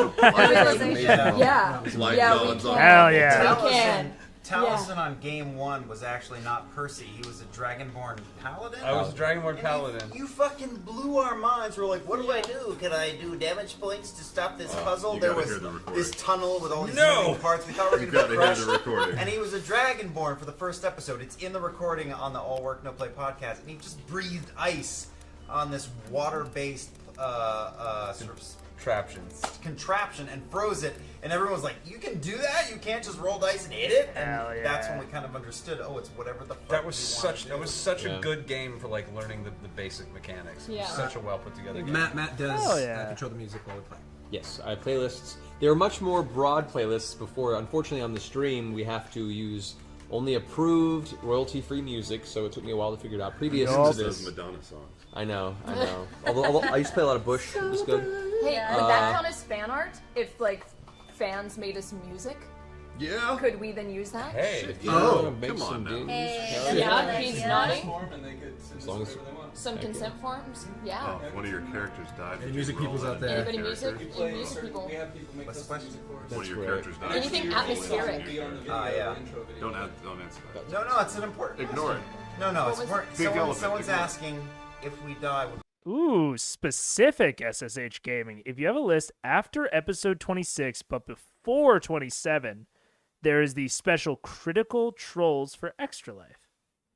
Is it specifically, is that just like when it takes place? Cuz I don't know if there are any spoilers there or not, but I will definitely write it down. Yeah, I'm basically asking, is there a place that I need to watch it, or can I watch it whenever? It's just that's where it took place, like timeline wise. But I'll write it down regardless. I definitely do have a list. We roll in a new character. And plus, like, we just started the show, so part of us were wondering, like, what if we died the second episode? What happened? We've recorded this opening for the show that's coming. So here's how I run the world. That one shot. Then you should also watch episode 12, the D&D plus mini adventure one. Everyone, I will write these down. Just there might be that's when it took place timeline wise. Okay, then I'll plan it for probably the break after episode 25. I think is about when I plan that. I haven't seen it, so I'm not sure if there are any spoilers. I'll just try to get it as close to as possible. Maybe I'll even do it after episode 30 or something like that. But yeah, if you guys have literally anything Critical Role related that you'd like to watch with the community, watch with everyone here and talk about it, just go into the Discord. John's put a bunch of stuff in there already that is like the prequels and podcasts and all that. And I have a running list of all the stuff I'm going to watch, and I'm kind of slotting it into a calendar that I have. Of like, what I'm going to watch and when. So cool. Yeah, I'm very down SSH. Yeah. I'm not wedded to needing to watch those, but they're essentially part 1 and 2. So my completionism would itch. Hell yeah. Hell yeah. You'll need to get the link for the episode via Critical Role Wiki because the video is private, but the link is still available. Okay, cool. I will write that down. Thank you, SSH Gaming. I appreciate that. I feel that one of the problems in some RPGs is that death becomes flippant when magic allows you to completely undo it. In my campaigns, certain powerful spells like Greater Restoration, Resurrection, things like that are a challenge, meaning you can definitely undo death, but a lot of it is based on your capabilities as a spellcaster, your attachment to the people that you've been traveling with, and so whenever a character does die, a resurrection can be attempted, but it is a challenge, which means there is a possibility of it failing, in which case if the resurrection fails, the soul is lost, the character is permanently dead. So I agree with Matt's base statement here of a lot of campaigns death is a little on the flippant side. And I don't think it should be. If you saw my kind of rant about character death just a few minutes ago, then you'll know I said it should be handled with like gravitas and respect. And I do think that part of that is making it so when they die there is risk or a cost involved. I believe the same thing about going down, by the way. I've been using, or I've been at least advocating for use of the 1D&D exhaustion rules, and I've kind of had my own homebrew exhaustion rules that are kind of similar to the 1D&D ones. But every time people go down, they get a level of exhaustion. So with all of that, the way that those spells are set up, with the spells that he's talking about that he thinks make death flippant, do have a cost to them. So they do have like a material cost. I think where that gets tricky is where that cost does not scale with like level. So when you get to certain high levels, it starts to be just like really easy to bring high leveled characters back because you have thousands and thousands and thousands of gold. One of the things that I have recommended in the past, but that I haven't personally tried, is making the material cost of resurrections spells scale with level or scale with proficiency, so that it costs more and more and more gold to bring back a more powerful soul. That way there's at least like a scaling cost to it. But I think that Matt's method is totally valid. But if you don't want there to be kind of this 1 in 20 chance, if you play a more gritty campaign that is more like resource based, I think that an escalating gold cost can be a really great solution. Another, it's essentially another gold sink. And I think that it is good for really strategically minded characters of now there's another like risk factor to going down of like this increasing gold cost. No spoilers, but some deaths deserve more ridicule than gravitas. I mean, sometimes, it depends. It depends. If someone does something really stupid and that's the way that they want their character to end, if that's like the way that they want that arc to be resolved, sure. Matt's house rule for this is later specified. Base DC for Resurrection goes up by 5 with after each successive death/resurrection. Oh, so it's based on the number of deaths and resurrection. Basically, your soul gets like weaker as you go. I'm down with that. That's cool. Yeah, you could do the same thing with the gold cost. I mean, essentially, I agree with his base point that there needs to be an escalating cost to dying. There has to be. And whatever you choose to do that should probably be mostly determined by the tone of the rest of your game. So in this, where it's very heroic, he's just throwing gold at them. It's not very gritty. I think that the DC check is good because it adds a layer of drama that, like, no matter how good they are, no matter how many resources they have, they might still fail. But... And that's good because you're throwing resources at them all the time. But alternatively, if you're at a more wargamey type table, having an escalating strategic cost can make that very, very risky. It can really heighten tension at the table. When they know that there's not just like this, 5% chance of them always losing it. There's just this escalating cost every time that they do that is eating into their already dwindling resources. They feel the world closing around them. That can be very, very fun. 5 just increased by 1. Resurrection lowers the DC. Oh, really? There's a lot of debate, and I am... just some form of escalating cost or escalating risk, I think is really the base point here, and how that escalates should be dependent on the table. Big roleplay element from other PCs, which adjust the DC further, easier if they make a good speech, etc. Yeah, which I think is why the DC really works for Critical Role and for this tone of table, but might be not as enjoyed at a more gritty strategic type of table. Yeah. The player then, they can leave and never come back if they want to, but they have the option to create a new character and be reintroduced to the campaign like half a level lower than the rest. So when Pike died, we had many series of dice. Okay, maybe this is... I don't even know if this is such a hot take. This might be a lukewarm take. I think it is... I think there is kind of no... I cannot think of very many good reasons to have any sort of punishment ever be character levels. I can see some arguments for having differently leveled characters, maybe sometimes. And obviously, I know I talk about bit D a lot, and there's a big aspect of like leveling up differently and at different rates in bit D, but I think it's sort of built into the system.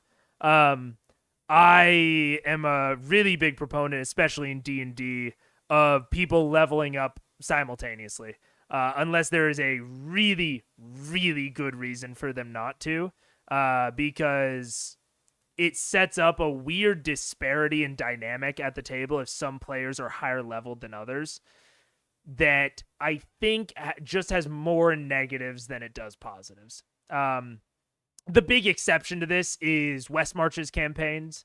I think that in Westmarch's campaigns, where you have, 20, 30 characters, it would be almost ludicrous to have someone that plays every 6 months and they come back and their character has gained like 6 levels. Yeah, that would be silly. But for, a consistent group, I really don't like having varying levels for PCs. Roles to do, Yeah. and it was very story based.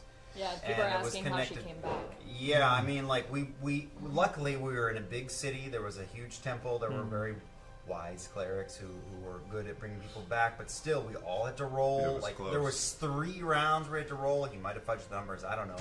I will also say that when it comes to big cities, temples, etc., etc., etc., I really like having big temples that can bring people back from the dead, but make it a diplomatic challenge. So, like, these temples are, like, not super into fucking with the natural order of things. You're an adventurer. You died doing adventuring shit. It's the cost of doing business. So I really that's how I've handled Resurrection a lot in the past, because I've actually very, very rarely had characters that can cast it themselves. So the few times that people have been doing it in my campaigns, I make it a diplomatic, like, you owe us. The temples have fucking enforcers to make sure they get their money. You have to pay for their services. I make there be a ton of strings attached to that resurrection. But regardless. But we were all still scared, Nope. and we had to the majority of us had to have good rolls 3 times in a row, and Yep, each Scanlan stage. had to The put tears of 3 women in the room. which tears. is really Scanlan was had to happening. had to kiss her on the head. He put a figure that he carved of her. It was very elaborate. This one was majorly in tears. Laura was in tears. Laura was like hyperventilating. And when that was going on, I remember when that went off, being still Tiberius, I was like in half character but in half not, and I was not crying. I was like the whole time. And then as soon as she sprung back to life, because the cleric, Breathed in her first breath after that. That's interesting. I mean, because this was back in 2015. So that's interesting. I mean, he must have, I'm assuming it was probably after a character death that people were very, very interested in how the mechanic worked. Interesting. when we luckily, because I know it was a tight roll. It's a very tight roll. and- It was a DC of 14 on the final roll, and because Scanlan brought out this 2015. figure of her that he had carved for her like 2 months beforehand as a gift, sits it down and kisses her on the forehead, and it was the kind of the final connection point, and he needed 14. He rolled a 12, but because he there's a +2 modifier to the skill check being a bard, and that was what they needed. It just made it the bard. Like the basic. Someone's asking if we drink while playing, and the answer is no. It's soon as just she water came in back. those tankers. Oh, done. Coffee. So you almost failed the Great Restoration thing. If you didn't have advantage. I that'd be almost fun. did. No, Yeah. I was saying Almost did. when she That was came so back to stressful. life is when Tiberius, I was like, oh my god, she's okay. I think also having, when I think because with magic and everything like that, just bringing somebody back to life so easily, since we don't have that as much as maybe other games, it's heightened. So every Yeah, time the someone stakes. gets hurt, we're all, I think now after having that death, all of us are like, where are you at? Where are you at? Or where are you going? Well, where are you I going? wish I could You're turn gonna to get hurt. Sam, but Yeah, he's not here. we're all so stressed. Where are you going on the magic carpet? Don't go down to the kraken tentacle monster in that pool down there, please. out now, which is it's cool. Mortality is a real thing you have to deal with, and up until Pike's death, it was kind of a thing people weren't considering. Yeah. It just happened so suddenly. One I see keep coming up since we started is how would we react to life if we were our characters? I don't know, or differently from our characters. I wouldn't stab my children when they frustrate me. I'd be in a padded room. Yeah. I mean, Yeah, I got lots I of feel characters. like everyone tries to make decisions in the game that their character would make in real life, because that's kind Yeah, of that's the probably point. true. I mean, we like I said, I take into consideration that I have shitty charisma whenever I open my mouth. You know, and I feel like we all try and take into consideration our background and our alignment, because that's I feel significantly more badass than my character. To Right, be yeah. magnificently frank. I kind of actually. She's kind of. Damn. Hell yeah, Taliesin. Get that self-worth. I love that. I've never felt more badass than any of my characters. I wish I had that level of confidence. Fuck yeah, Taliesin. Um, but something I was sort of going to mention here. Fuck, I totally lost it. Oh, the discussion of like what would your character do, keeping your character's stats in mind. Something I've always found interesting, and I think I've talked about before, is when you have to role play a stat that your character has that is better than yours.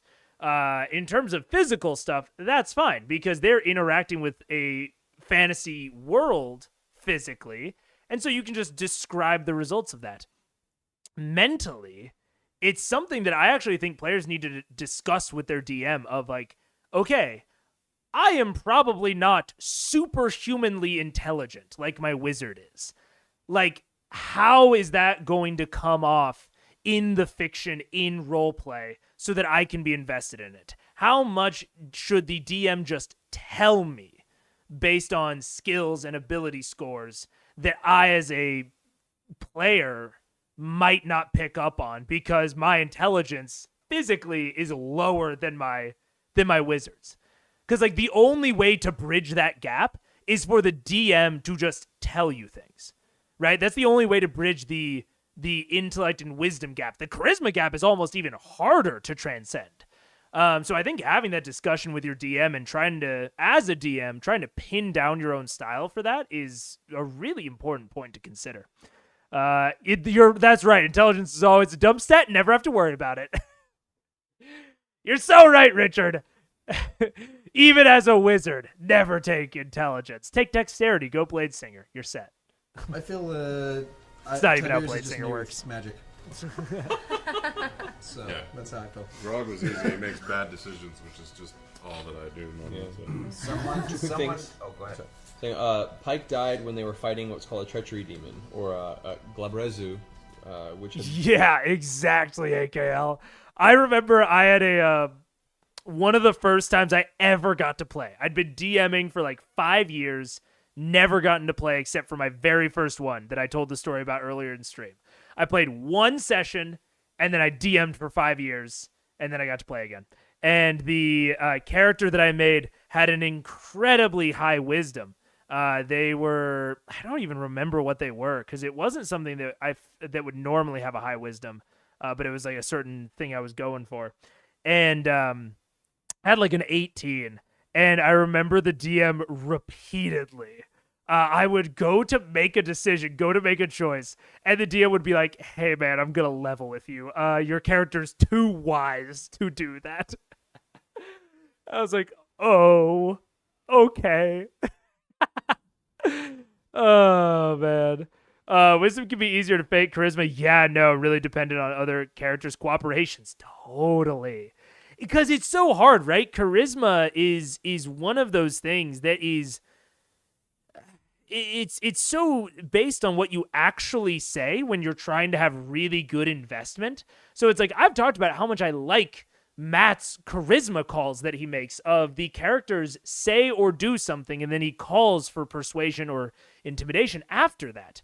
But if you're not a very charismatic person, but your character has high persuasion and you say something that is totally unpersuasive, but you roll high, like the opposing character just looks kind of dumb if they go along with you. Like they just look like kind of gullible and naive. It's a really tough bridge to gap. Yeah. Ugh.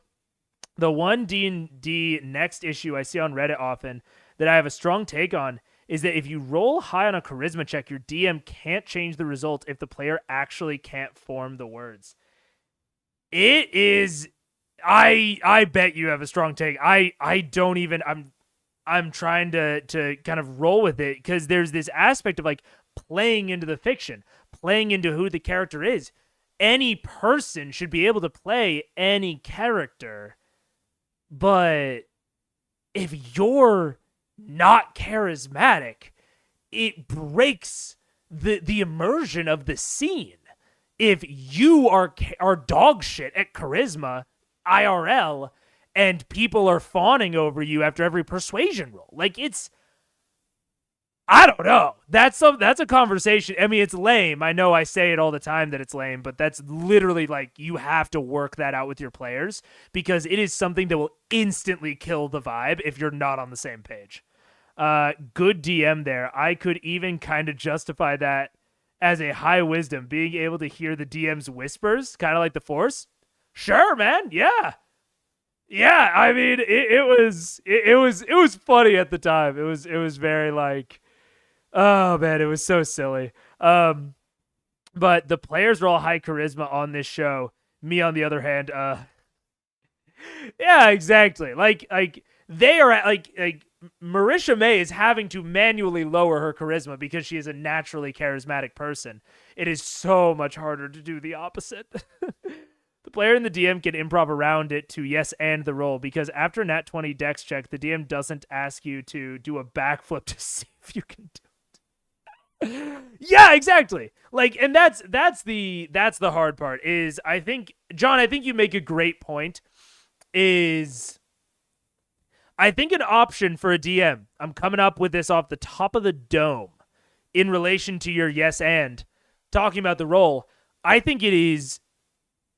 The thing that is good to do as a DM, again, this is kind of on the moment, is just take whatever statement they said in as great a light as you can, and then make the NPC maybe ask more questions or make more statements that allow for the player to be even more favorable.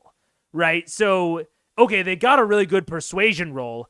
Let's set up this conversation to allow them to persuade even more, to really get me into it. That can be a way to kind of tiptoe your way, essentially spread the result of the check out over a further conversation, to allow for additional charisma to come out of the player. That's a good point, John. It's a good point. Ugh. Basically infiltrated the king, the sovereign Uriel, and the city of Iman, and when it also, I think we're about an hour in. I think this started at about 1:45, and as you all know, my bladder is tiny, and I have to take a break every hour. So I'm probably gonna do that. I'm probably going to take a break, take a pee, get some more water. Longtime viewers know, hydrate or dihydrate. Drinking water is the number one thing to improve your health. That's easy. And I will see all of you later. And by later, I mean in like 5 to 10 minutes.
What up?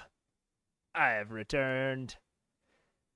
Let's see. The audio stream's bitrate is lower than normal, probably because I muted my mic.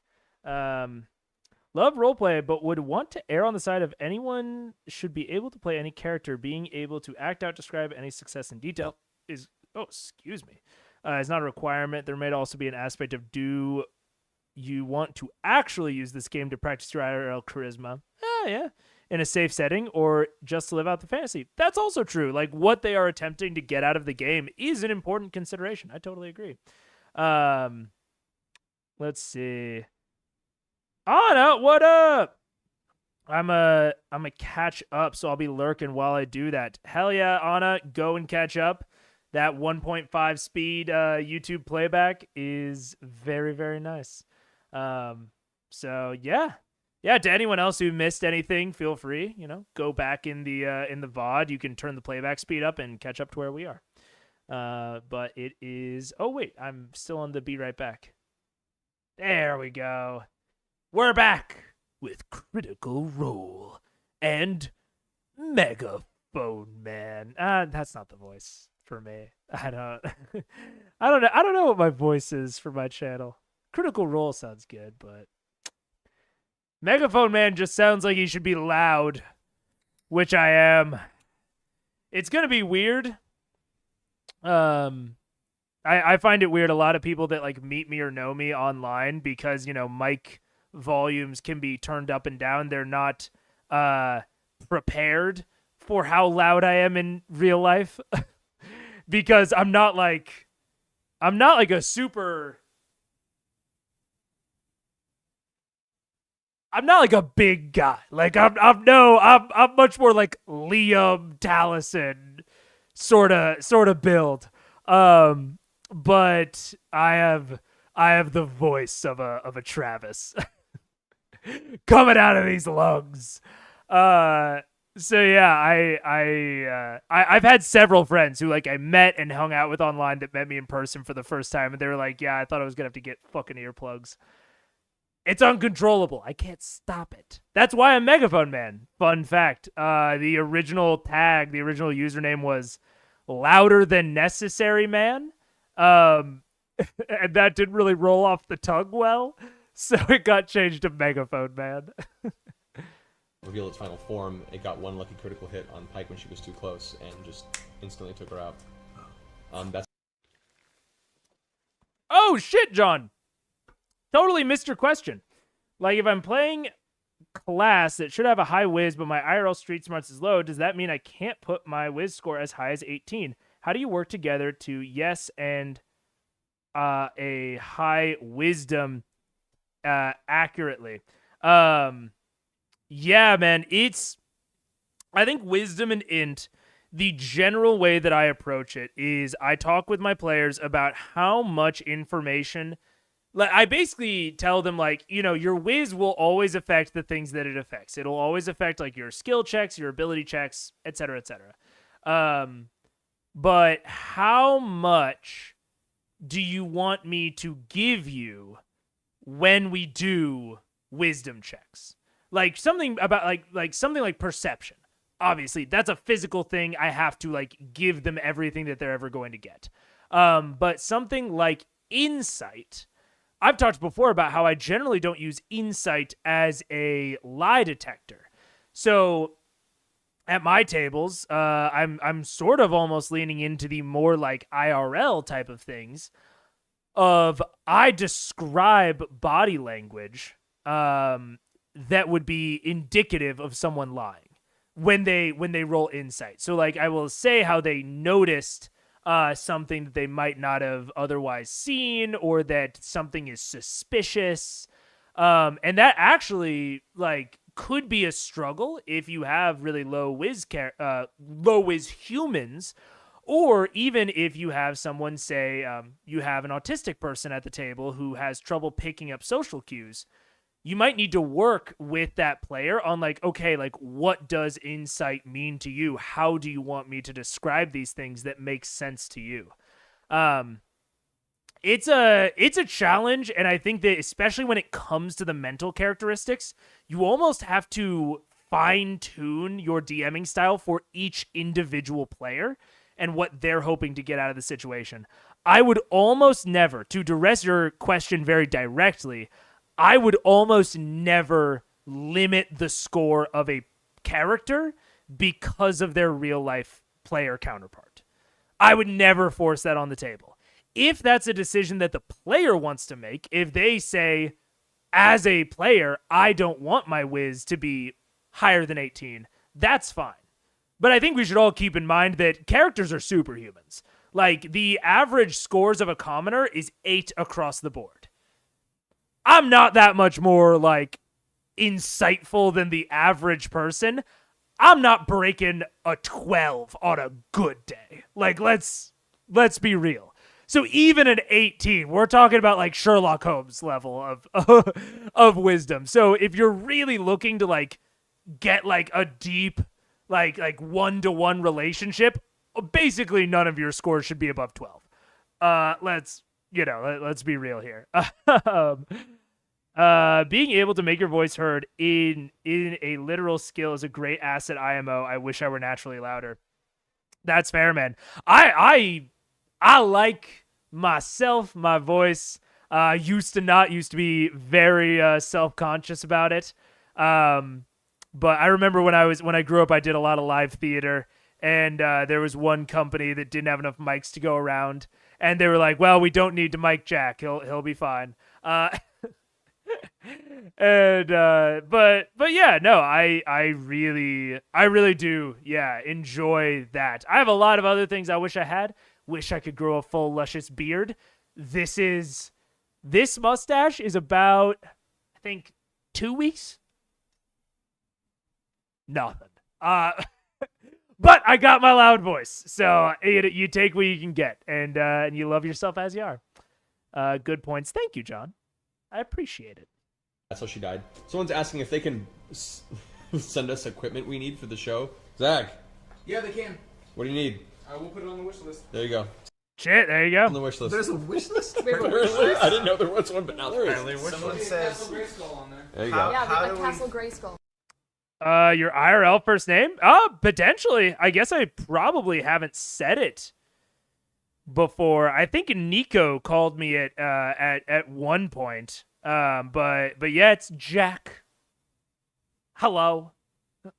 I am Jack, the megaphone man. What up? how do we feel about team? I also am totally fine with Megaphone Man, Mega Man. I think someone just called me Mega once in the Discord. That's fine. All good, all good. I have to shave every day and I have anxiety. Oh, I'm sorry, Richard. I do not want to trade. Again, it's like I wish I had the option of growing a full beard. I don't know if I would trade it off, but there are a lot of benefits. I was in ROTC at one point, and I knew guys that had to shave during the middle of the day to make sure that they were still clean shaven by the time that the shit came around later in the day. So it was definitely a nice skill then. It says Jack on your computer screen. Oh, yeah, it probably does. Dude, that's a high fucking whiz right there. That's a high perception. Let's see. Yeah, good evening, Jack. You're right. And you could probably even, if you really zoomed in on that, you could see my my goals for the year. They're very basic. They're not very interesting. But I do yearly goals, and I put them on my desktop screensaver. But yeah. That's me.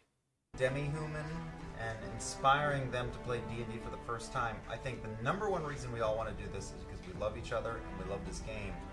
The second thing is we all knew, kind of felt like we're going to make Dungeons and Dragons cool again and make it... Fuck yeah. Try at least. And try. Fuck yeah. And make it open for anyone to do. There's no reason not to do this.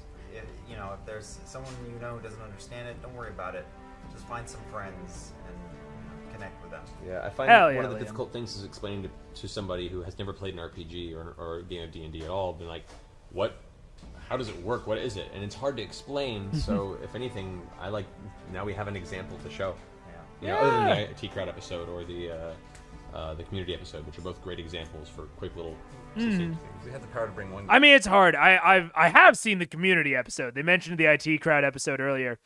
The community episode is kind of hard. I have mixed feelings about it. It's a very, very funny episode of a very, very funny show. But I don't know if it necessarily explains D&D and like really convinces people to do it. So I think that providing a really cool, normalized, like, hey, this is what D&D actually is, if that makes any sense. Like, again, the community episode is very funny. It's a great piece of comedy with a lot of references that people who are already into the hobby will know. But I think that this does a lot more to just normalize it as a normal hobby. D&D and chess are both making popularity comebacks. Brother, I love me some chess. And while I can claim to be, you know, for my generation, an old head, you know, I got into D&D when I was like 12. And I guess I was playing chess when I was really young. I've gotten more serious about chess in the past couple of years, partially because of like Queen's Gambit, PogChamps, the Hans Niemann drama. Yeah, no, chess is fucking cool. It's like a fun game. I think that's like the thing that I didn't really get when I was a kid, is I saw it as like a very engaging intellectual challenge, and like strategic challenge. And now I'm playing it nowadays, and I'm like, oh, it's just like, it could just be like fun. Like you could just like have fun, even though it's like a strategic one-on-one challenge type of thing. Yeah. Anyways, I like D&D. I like chess. Guest Learn all sorts of stuff about me today. That's easy. Just Tom Hanks, sure. Maces and madness. Just What did I miss? Oh We no. had the power to bring a guest player in for one session. oh, We bring that's easy. Just Tom Hanks, sure. One guest player? Maces and Sure. madness. Just You guys to somehow get Vin Diesel. I was gonna say, Vin Oh, Diesel, yeah. he lives for the shit. Vin Diesel's good. He likes to play. Top of my list is I think this was known at the time that Vin Diesel. Maybe Stephen Colbert plays. I didn't know that. I think the really big one that would be like, you know, top of my list, I think top of a lot of people's list is Henry Cavill. Henry Cavill is supposed to be very, very into D&D, and that would be so sick. I always thought it was about tactics, but I realized more and more that it's about efficiency. That's a very interesting take, Richard. I like that. I like that idea about just like doing things more efficiently than your opponent gives you an edge and an advantage, and then you can parlay that advantage into kind of general tactics. Yeah, I think that's a fair take. No. This is not, dude, maybe I'll do some chess content at some point. I am not good at chess, by the way. I'm like 1,000 elo, 1,000 rated, in not rapid. I think rapid. Yeah.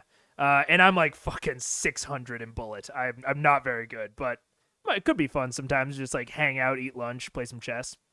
Stephen Colbert. That's what I do on my normal lunch break. So. Because I know he also plays. That would be amazing. I got a weird sauce. I would love to see Joss Whedon do this. I admit, I would like to see Joss Whedon play D&D. That'd be interesting. Guys. That might be a Yeah, that would be Okay, possible. I'm throwing that one out there. I mean, Felicia. Tom Hanks isn't? Felicia's got some. But he's also a super fucking busy man. That's the crazy thing, is them answering this question is so much different than me answering it. There's no shot that I'm going to be able to play with fucking whoever I just said. Not I'm literally only thinking Matt Mercer right now. Henry Cavill. There's no shot I'm playing with Henry Cavill. They might actually be able to play with Vin Diesel. And I will kind of be surprised if they haven't at some point. So it's funny of Matt being like, wait, no. Like, we do not need to make this happen. It's just a fun hypothetical. Yo, guys, Yes. tweet at Tom Hanks account and play with us. I'm looking for him. I will watch. Right now. It's a Critical Role Hanks. See if we can make a trend. That would be great. That also would be great. That'd be hilarious. Lips firmly zipped. Ooh, I feel it. Can Yeah. Hardwick used to play D&D with Patton Oswalt in the mid 2000s. I can't imagine what See? those games were like. Dude, they're talking about like Hardwick, like they have these connections. They very much could play with these sorts of megastars. Oh, we'll see. I'd love to like Amy Poehler. I'd love to have one of those or something like Tina. That would be. Yeah. I would love to her Tina. Someone keeps asking about They're awesome. Troy. I don't know if Troy Baker is ready. Oh yeah, I mean, oh my god, fucking separate from all of these, they're like directors and shit in video games. I mean, this is like very doable for them. I don't think he's ready for this jelly. I'm not sure. Yeah. You guys think he's ready for this jelly? I don't think I he's don't ready for this jelly. Whenever it comes to a conversation, Troy always gives me that look of like, all right. You can see him swimming in like Yeah. the infinity of. I'm Yeah. like, like- that's not cool. He has some preconceived notions that My need to be scars are overcome. cooler than you. Yeah. Whenever once we get him like a proper +2 enchanted scarf, I ship think Grog we'll, and we'll Vex? Yeah. make it work. Grog and Bex. Dragon Ball. Does Troy Baker famously wear scarves? What is this? Ship. Yeah. No, I'm here to annoy Bex by smacking her bear around, and she's That here was to a tell great me not one, to kill That's myself. good. Nice. Don't jump into the crevasse. It's 1,000 feet Troy deep. Baker and his Distant dad. dad. That's pretty funny. Here's a question I like. I saw it a couple times. How did you guys get involved in streaming for Geek and Sundry? I'm curious about this. I'm really The curious. best way I know that happened was we've been playing for a while. I mean, we all work in the industry. The industry. And people began to hear about our voiceover D&D games, weirdly. Like, I'd come into sessions with directors I'd never worked with before, they'd be like, oh yeah, you're the guy that runs that D&D game. Like, how did that happen? How is that my thing? I'm cool with it. Like, heck yeah. My little high school self was like, I'm okay with being known about that. But then over time, that's so eventually, Geek and Sundry cute. contacted us. Felicia had heard about it. They called wow. me in for a meeting, and we spent a number of months trying to figure out what format we were going to try. If we wanted to do it like multi-camera filmed canned episodes, and then eventually the Twitch possibility came up, and we're like, no, this is a much better format for us, and that's kind of how it happened. Are you kosher with me? That's crazy. I mean, it's so simple and like it makes total sense that that's how it happened. But for some reason, I figured that like one of them already worked at Geek and Sundry, or that like they approached Geek and Sundry with like some sort of backing idea related to the charity that they're always talking about. I don't know. Yeah, that's crazy. You took this film. There's a video of you breaking the news to us that Geek and Sundry came to you about it. Are you kosher with me sharing that video? Yeah, I don't see why not. All right, I'll find a way to put it through my Twitter. Oh my god, if anyone knows where that is, I'd love to see that. If anyone knows where that is, link it in the Discord. That would be so cute. I'm sure. So just keep your eye on my Twitter. No. Wait, what are you sharing? There was a video that Orion took when Matt told us about Geek and Sundry coming to him, and us all sort of toasting and laughing and Reacting. giggling like idiots. Yeah. Sim, what is D&D Pathfinder? Oh, also, what up, SSH Gaming? Welcome to the Discord. I was going there to pull up the React recommendations in case anyone posted that, but welcome. Thank you for joining. It's really good to have you. Make you so much more attached to the characters than a regular RPG. If you mean like a video game RPG, I mean, you get attached either way, but with this, because you're so much more fluid with how you can influence the world, and the character and the way the character reacts to the world and how it can influence it is so much more, personal. I guess we go. Oh, it has been posted already? Okay. All right, Akil. I believe you. Felicia Day was talking to Ashley at a party. That's crazy. I mean, yeah, I guess that they're all just like they're just like in the LA sauce. So, and they're all in the industry. So I guess these sort of connections just fucking happen. I don't know. Yeah, just wild to me. I mean, I've only ever lived in like the Midwest. So I don't have that that real concept. Like everyone that you meet at parties like inevitably works in like an entirely different industry of you. Just because I don't know, you need a lot of different things and there are not a lot of competitors in competition. It's not like, it's Hollywood. LA is like a film town. So I guess they're always looking for different content shit. That's wild. A good way of putting it. it's just that much more involving, and you invest so much into that atmosphere. And largely that depends on the group. Some people just like to do dungeon crawls and kill and get loot and experience, and that's totally cool too.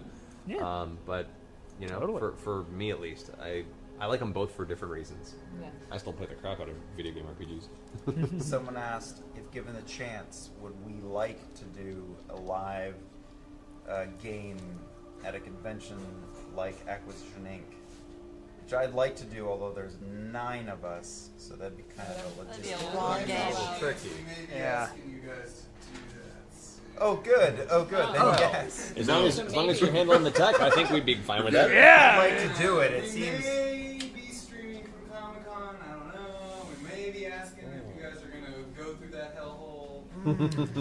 Yes. Can you get Answer that is scratches? yes. Could we get a jib? I like crane shots. Ooh. A helicopter?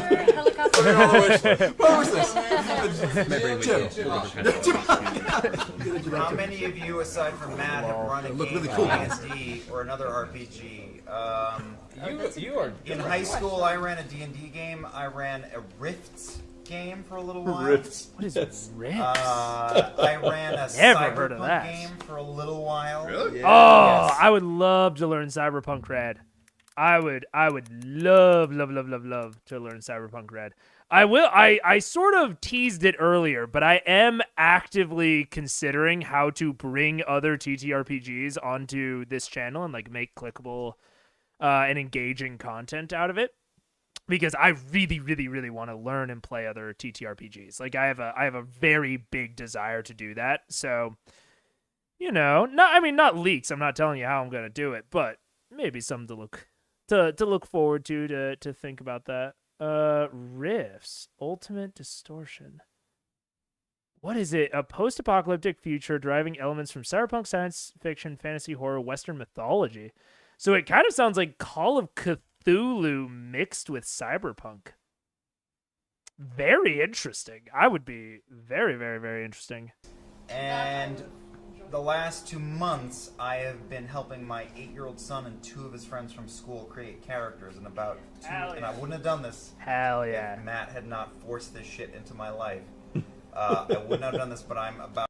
I have a buddy whose dad played not even a D&D, right? That's like most of the time, you know, like people, especially like Matt's their generation, it's a lot of like AD&D, 2nd edition, maybe 3 if they were kind of late to the party. I had a buddy whose dad played Chainmail, which is the game that 1st edition was derived from. So way back in the day, right? And yeah, his dad played Chainmail, and he had a game with his dad, his uncle, and and his brother, and they had been running the game. I think they'd been running it for something like 10 or 15 years, ever since my buddy was like 7. And they had so many great memories of it, and I was like, damn, what a like fantastic way that would be to spend time with my dad. That would be so sick. So that's so dope to hear that Liam is going to be doing that for his kids. I think that sounds so sick. About to start running a game for my son, the half-elf druid, and his 2 Ooh, friends, woo! the Yeah. Dragonborn fighter and the Dragonborn rogue. Dragonborns are cool. That's just how the cookie crumbles, Oh motherfucker. man, you are teaching life You gotta lessons. teach lessons. Goldfish and then D&D. Is it, I ran a Rifts game as well in high school, and then I ran a game of Vampire the Masquerade. I Nice. was in a bunch of them, and then Of course you did. a couple rounds of Paranoia and Paranoia. Hole, because that's Hole, funny. yep. Hole was amazing. Which you gave me books for. Yeah, I gave my you a birthday, Hole. which was awesome. I was a part of a Buffy the Vampire Slayer tabletop RPG for a while. Yeah, it's actually quite Dude. fun. I was a pyromancer. This is cool. somebody Riffs asked a fun- RPG they asked, whole? if we play, what's our favorite video game? Just enjoy. What's our favorite video games? Yeah. Oh, that's hard. Dude, I'm writing all these notes. There's so many. Favorite video game of all time, and this plays into nostalgia. I'm not saying like if the game exactly how it is was released today that it would stand up to like Breath of the Wild. You know, there have been amazing technical achievements achieved since then.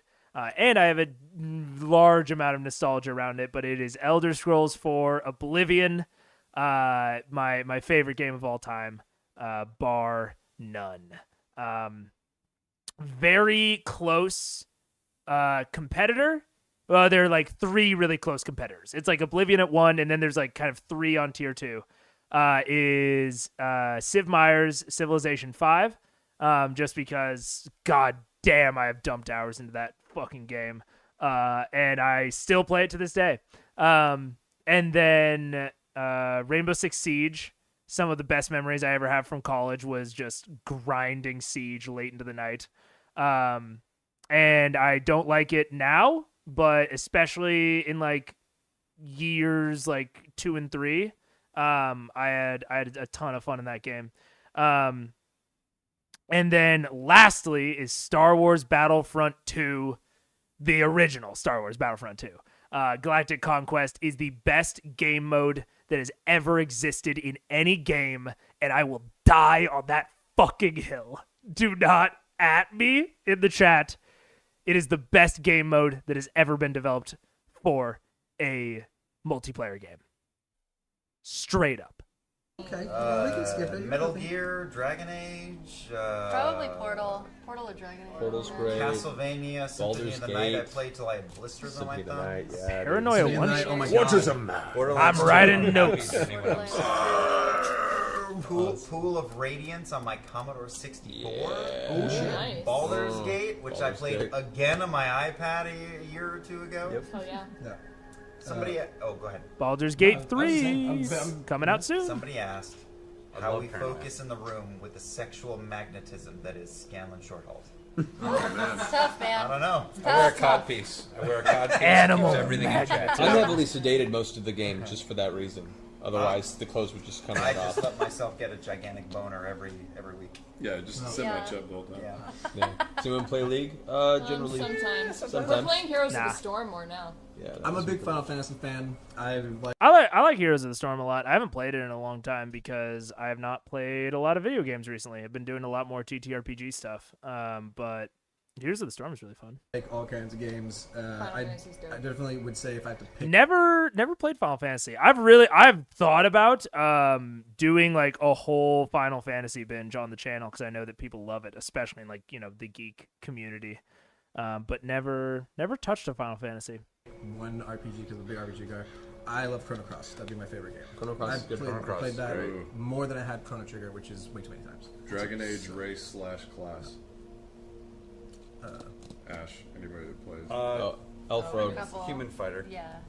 Always the Mage. mage. Travis, Mage. stupid question. Thor, Odin's son, or Hulk in a knockdown drag out? Oh. That's right. Type Zero also. Damn it. Contractually, Thor. Thor. Realistically, I would say not even realistically. I would say Thor realistically. I am Thor. I can't say the other guy. Hulk's on a scaling power level. He just gets too mad. And Yeah, it's all let's over. just be real. I mean, sure. That's Hulk. Eh. Tried New Final Fantasy yet? Chocolate Sweet's a I just feel like, times, all right, I feel like they don't use. This is my dumb DM brain coming into play. They don't use verticality enough. Like, you know, let's think about when I'm like giving advice. I'm always talking about verticality in battle maps, and fucking Hulk. You just fucking grab him as Thor, and he's punching you the whole time. Ow, ow, ow. And then you whip this shit around and you fly out into space and just toss Hulk away from the Earth. You're done. You win. I don't know. I've created a chronologically released spreadsheet of CR, but I have to transfer it over to its own document before I share it on Discord. Holy shit, John. Thank you. That would be so sick. Yeah, fuck yeah. And I will see if I can integrate that into like whatever document you send me. I'll see if I can integrate it into like a nicely displayed thing on Discord. I have a couple of bots I think that could do that. Damn, John. Thank you. Would you guys consider cosplay for the games? Well, To the technically, game. Well, I mean, technically, we we kinda- already did. we have to. You'll see. Maybe next week. Maybe. Next week. He's trying the best he can. We have an intro coming up some point soon.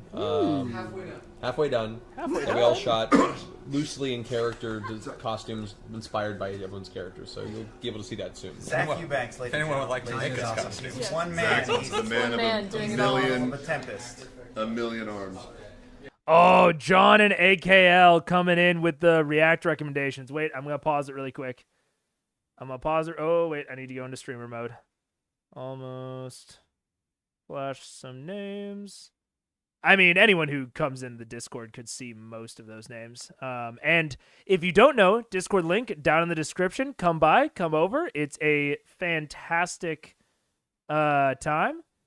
But let me just toggle that on. Boop. There we go. Okay. Okay. I'm gonna watch this one really quick. This is the one I really wanted to watch, and then this will go on the pile of stuff that I'm watching. But I really wanted to watch this. About And they brought and I started talking about the game, mentioning and because I guess they heard about the game, they knew that I run it. They didn't know who all was in the game, and they're like, yeah, like we're really trying to get the D&D crowd. Like right now we have our show Spooks, and like one of the guys in the crew one of the cast keeps talking about how he keeps trying to get one of our other castmates, Ashley, to get into her D&D game. And I'm like, Ashley Johnson? Yeah, I know, she's in the game. They're like, oh, like, and Sam Eagle, I worked on Fetch Fest with you guys. Like, oh, so you're keeping it in the family. Yeah. So That's great. Yeah. So Holy I shit. want to make sure you guys would be interested in that kind of a thing. Hell no. Hell no. We would. Yeah, We would probably. have. Would we have Yeah. to change the name from the shits to something else? No, no, I don't want it I think that has to stay. No deal. Do we have to start over at level 1 again or No, anything? Okay. Like the thing is, we a couple things I got pitched was either we could do a different game, but I want to maintain what we have. Yeah. I want to just be a continuation. What we do is we would have a website with bios on each of us as players and each of our characters' back history with like artwork and stuff, so people could tune in and know exactly where the characters have been and jump into wherever we're at. Fucking And, Mercer. and could we have So- themes again? Yeah. Like how we Fucking had, Mercer. The best thing we ever did. Best thing we ever did. Thank you, Liam, for making this all come together. That's just really close.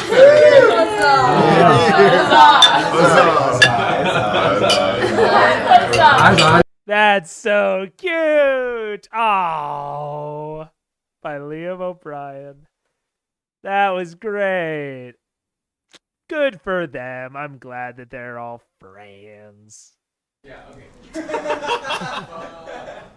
That noise. I think it would be kind of. I mean, I definitely think that is part of the allure, right? That's part of the appeal, is that there's been a million and one things of like of highly produced nerd content, right? That's like, I mean, that's like, things like the IT crowd, and which is really cool, and a lot of people really like it. And then there's also been a ton of stuff that was, just friends hanging out. Like there were actual plays before Critical Role, but they combined the two of this, like, of these professionals, these voice actors, these just actors in general, along with the like very real look at like what an actual play is like. So I think that was very good of them to maintain the campaign, maintain these characters and relationships that they have. Yeah, makes sense. The jars of mimosas. Hey man, mason jars are dope. They're easy to clean. I love them. Kind of hard for me to play the game in cosplay. They don't break 'cause easily? I have probably the most armor now. You do. Yeah. You were the most. I have more armor now, though. That's a cool I'd be like, question. clunk, If you clunk, had to switch it's allowed. characters, Matt, if you had to switch like characters, And play a character. which one would you be? Oh, if you had to trade places with one of us? Yeah, Who if would you play would as? like switch Yeah, characters. Matt included. Question was for everyone. If you guys could switch characters with anyone, who would you switch? I would- Include Matt. I would probably switch with Liam or with Travis. Tiberius would be mine. I'd take Tiberius. Scanlan. I would be Scanlan. I would be Scanlan. Choice, yeah. Bards, That's a man. good one. Bards are my favorite class. Bards are I'd play dope. Either Scanlan or Pike. I'd be Trinket. Yeah, you would. Yeah, Bard. Richard, don't be mean to John. Or maybe it's not mean. We're all nerds here. It's all good. John has, for those who don't know, John gave me a fucking like time-stamped I don't even know what to call it, like discography. Probably as detailed as the CR wiki, and has made my planning for this immensely easier. And has really like lifted the burden of me having to like go and find things. So I so appreciate it, John. And you are a giant nerd, but we're all giant nerds here. It's all love. Hell yeah. And Twitch was enough that Critical Role often wound up on the front page. Was new enough, which often brought a lot of new viewers, lots of timing and resources coinciding. Yeah, that's true. There's definitely a huge element of luck. I've always said that most of getting popular is luck and having the preparation to capitalize on said luck. So like I think that a lot of people get lucky, maybe even multiple times throughout their life. But maybe they're not prepared for any given reason to seize that luck. At least that's the way I think about it. But I haven't gotten too lucky yet, but I'm ready for it when it comes. I'm just glad John did it because I had that idea about 5 minutes ago, so I'm glad he announced it and saved me time. Hell yeah, man. FYI, just finding out in real time that CR is deleting every Vox Machina video for real-world issues. Oh. Interesting. Like, part of my brain is instantly like, oh, maybe I should, like, go and like, scrape some of them so I can still watch them. But also, I mean, there's a certain amount of, like, if they don't want them out there, I don't want to rebroadcast them. So I think we'll, I guess, probably just let it happen. That's crazy. I wonder why, or I wonder if it would be spoilers why. People who watch Critical Role happen from up close, Zach Eubank, Eric Campbell, Zach Wilson, have all called it lightning in a bottle. I believe it. And oh yeah, all good-natured banter. Interesting. Bards and clerics are great. I'd definitely be Grog. Grog. Just the complete opposite Favorite of what I can do. MMORPG is I'm a WoW player on occasion. I haven't played in ages. Yeah, for the Horde. For the Horde! The player wants to play a lizard folk monk. What's my opinion about the idea? That's fine. Sure, The player can play whatever they want to, as long as you, as the DM, want it in your campaign. Just make sure they have more to their character beside, I'm a lizard monk. You know, have a good reason why they train as a monk. If they make a cool personality behind it, work it into the social structure of... Involving BWF. I have no idea what that means, and that's okay. It's a good strategy. I'm not going to look up acronyms, so if you guys want to talk about stuff that I don't know about, feel free to acronym it up to make little codes. Interesting. Of their lizard folk people and see whether the monks will be shunned or accepted. Are they an outcast of the society? You know, think of those ideas and make a cool character based on the story. Ryan W. From a Foster. fighting standpoint, Yeah, don't know who that cool. is. I mean, I used to play a lizard monk in Ruins of Kunark back in my old EQ days. Oh man, that was a while back. Someone asked when Trinket came into the mix. Day one. Day one. She had that shit like down. Yeah. She knew She's she part wanted of a family. pet bear. She's He so hasn't funny. died yet. Which hasn't died. It's amazing this thing has not died. It doesn't die because It's died so many times. she spent all of her character focus in having a pet from combat and then never puts it into combat because she doesn't want it to get killed. And it's fucking We hilarious. put it in Jeopardy situations before. Yeah. Yeah, you have. Yeah. Every time she goes, never again. And I'm like, oh, it's hilarious. No, the day that bear dies, it's gonna get ugly. It's gonna be bad. Her It's gonna be character- as bad as her Pike. character's That's a gonna kid. change. Yeah. I Alignment had shift. So I much had, black she'll wear. Duganator asked me a super detailed question, so I don't want to blow over it because it was awesome. He asked me how my path has gone and my personal Aramente journey and how working with the group has helped and slowed it down. For the Arashari and for Kila's Oh, journey, that's right. It's kind of expected to take her maybe 10, maybe 20 years. It takes her like the Aramente is expected to take a long time, and part of it is her kind of proving herself a hero. So she kind of ended up tagging along with this motley crew in order to kind of help her, so she's not doing it alone. So it's a good thing that she's tagging along. But she also has to deal with sometimes the moral dilemma of maybe choices that she might not normally make if she wasn't with the group that she has to go with. So, yeah. I see two questions I want to address. Yeah. One is what is each of our favorite kill? Yeah, I was gonna say that was Right? one, yeah. And then the second one is what's the story behind the Super high intensity team. shit. Let's start with the kills, and then we'll get well, to the shit. speaking Okay. of, yeah. My favorite kill, I finished off a blue dragon we faced. We all chipped away at this dragon, someone who had been disguising himself as a human for a long time, and then we came to their little secret cubbyhole and they revealed themselves. We chipped away, and then at the end I sort of parkour ran up a wall and shoved the daggers into its neck and just slid down its entire body and finished it. That's a good one. That's my favorite kill Nice. My favorite kill is actually until today. when Pike kicked the bucket, and that moment all of us realized what happened, and there was an instant shift in real emotion. Yeah. Where whatever the hell, whoever, I remember who we were fighting, because I went and like, I fucking cast this, and everyone was just kill this thing, because we all cared so much in like a real life situation where like we just wanted this, we hated this thing like with real emotion, and we just slaughtered it, and we had to save it. The demon possessed royal family was my favorite one. They That were was like the same thing. Yeah, that was my favorite fight too. Yeah. Just using the light. Awesome. Wouldn't be relevant any for this watch through until episode 70. Oh, so so we're talking about, let me think about when episode 70, 35 weeks from now. So a little bit more than a year, or a little bit less than a year from now, 3/4 of a year. Okay. So I will probably, if things keep going the way that they're going, hopefully, I will probably ramp up my streaming schedule, because, oh boy, does that sound difficult. But yeah, okay. Yeah, and even when it is relevant, maybe I can, instead of watching that content, I'll watch maybe some breakdowns of the situation. I don't know. The first Vox Machina doesn't happen until C175. Okay. C1 Ep 75. I see. Okay.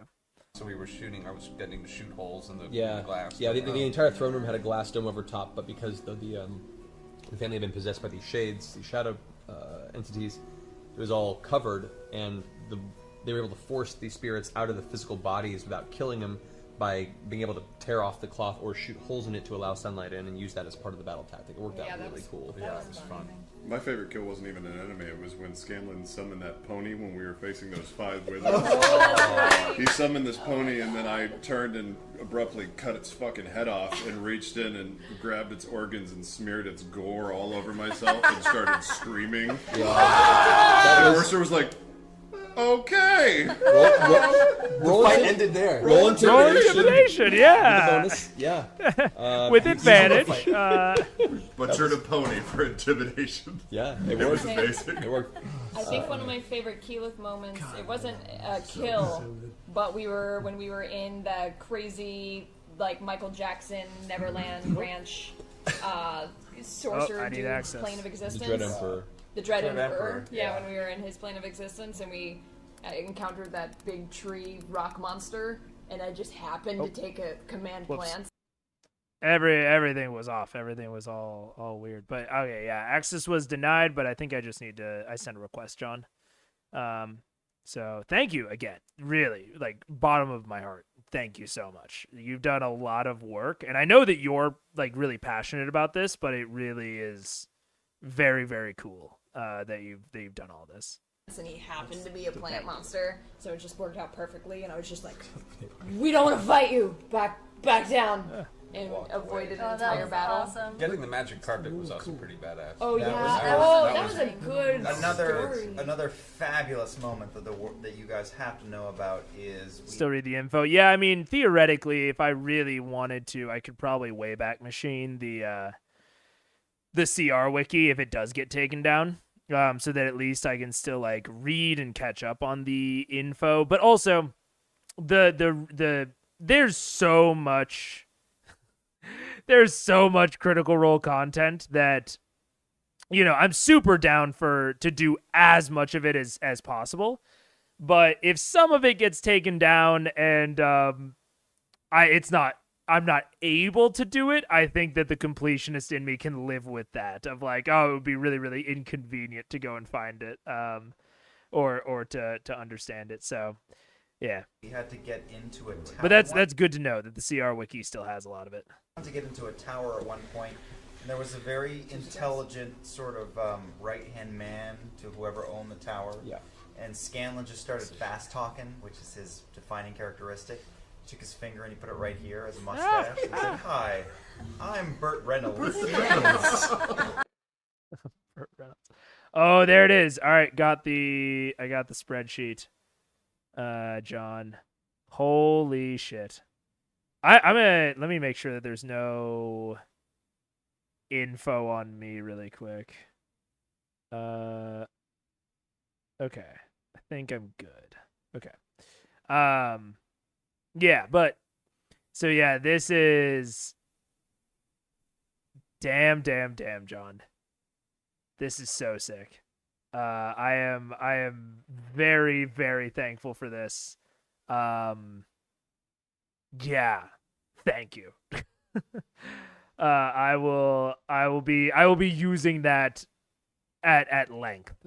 I tell you, I probably will say, I think that, you know, the connection to, I might log in with a different account next time. I'll have to see. But yeah, I'll figure it out off screen. But yeah, thank you. And he either Scanlan rolled a 20 I think or it was his a dude natural. rolled a He 1. rolled a natural 20 on and his. you weren't expecting it to work in all. any way, shape, or form. I'm You went, Burt Reynolds. okay. Also, Mr. Reynolds? Yep. Burt Reynolds was just announced that he's going to be at Philly Wizard World with us, so we could theoretically tell You him that have. story. Yes. Oh, Well, I have my to. Well, goodness. I Burt used to send Reynolds Christmas would be a presents. dream Like, I have a guest. whole history. Yeah. of it. Burt Reynolds would be Him and Tom Hanks. You'd have to play on a bearskin carpet, I mate. have a whole family history of Burt Reynolds, so it wouldn't be hard. It's weird. I've only had one You have a whole kill, family history. But it was what? and It it was was awesome. a dragon. Yeah, Dragon It was a Slayer. white. But the Dragon thing that Slayer. probably the whole battle with the family that was sort of possessed when I actually died. That was actually probably one of my favorite battles. Maybe not after I died. Prior to. But when I got to finish off the dragon. Was that on Christmas? The dragon? Yeah. Yes. Christmas That dragon. night was so amazing because we had, we made it a winter festival. And so we all came in our pajamas. Oh. And it was close to Christmas. That's why it was a winter festival. And it was like our little Christmas party. Our holiday episode. That was sad Yes. for me because He it was was not my there. idea, but I had health problems at the time and I had to bow Oh out. no. Very, I love doing that. Especially when I ran in-person games, I would sometimes do themed nights. Very occasionally when I was young, because we were already doing something nerdy, and my teenage confidence did not allow me to dive even more into it, like I wish I had in retrospect. But I had I've done themed stuff since then online. But I remember the finale session of my high school campaign, where we had I invited like all the guest players that we'd ever had. So there was, maybe like 10 or 12 people there total. It was a ton of people, a ton of fun, and I don't remember how the name got started, but it was the Big Dick Blowout, and I don't remember why that was the name at all. But we got like a ton of, we always had like pizza and stuff, but it was it was a very fun party, and it was right before people were going off to college, people were graduating, getting jobs, so that was a good time. But I'm a big proponent of holiday episodes, holiday sessions, event sessions. Makes it fun. It was Which very made it to sad. this year's. I made it to the following year. Yeah.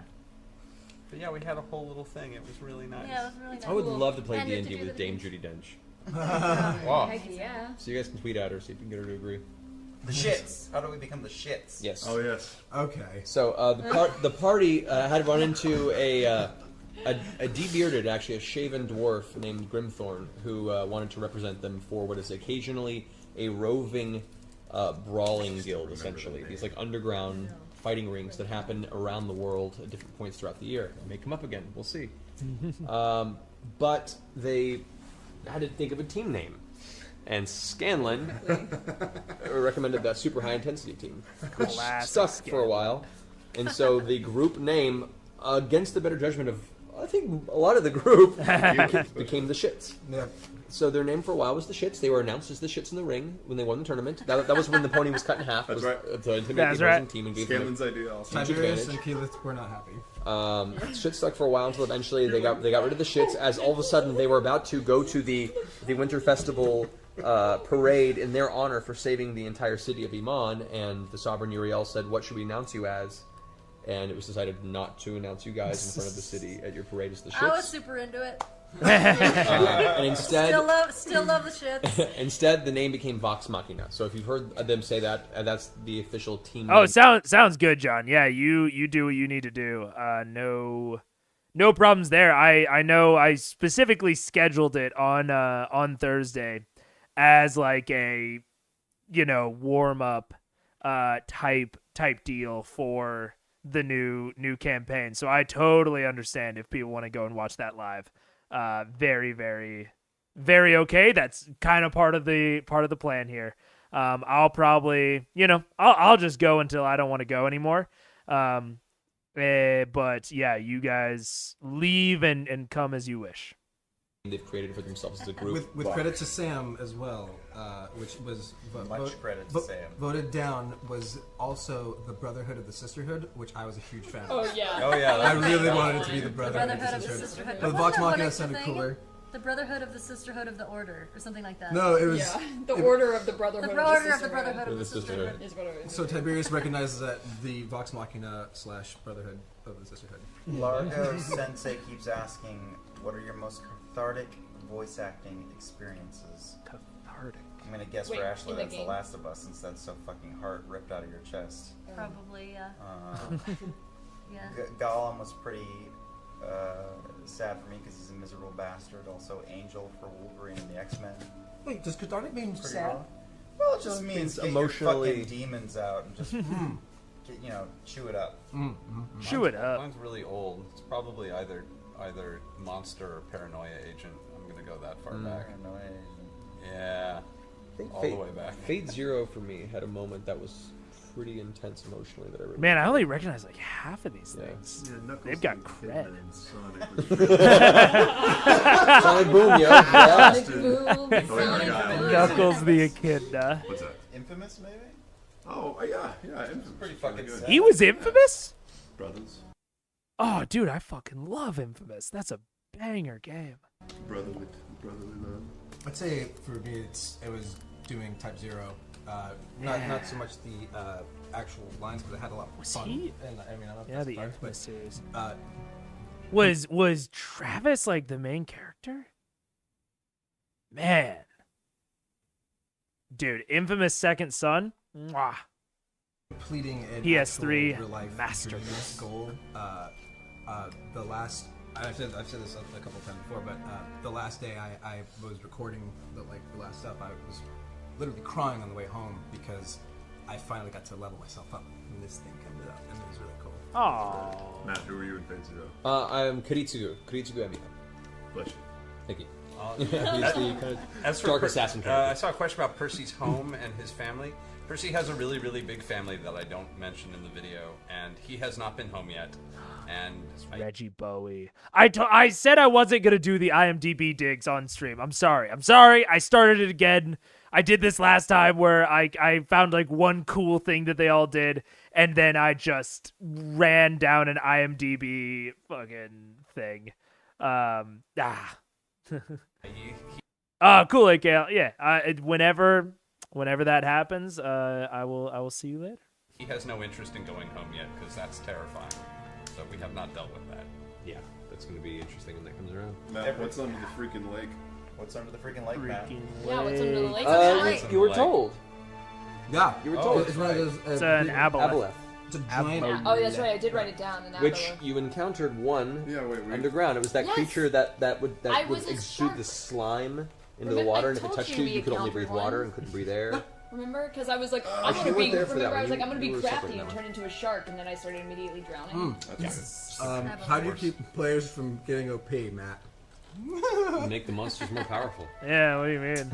But so, behind the scenes, I'm always constantly up his ass trying to make Tiberius as OP as possible, and he's always stopping me a lot. So he's Balance is important. really good. I mean, the characters, everyone here, they have really good characters that have a lot of cool abilities, but they also have a lot of challenges that come at them that make them not only use those abilities, but also monsters can have cool abilities too. Yeah, man, this is where weird you can't scroll up that far on the live chat feed. That's weird. I don't know why that would be.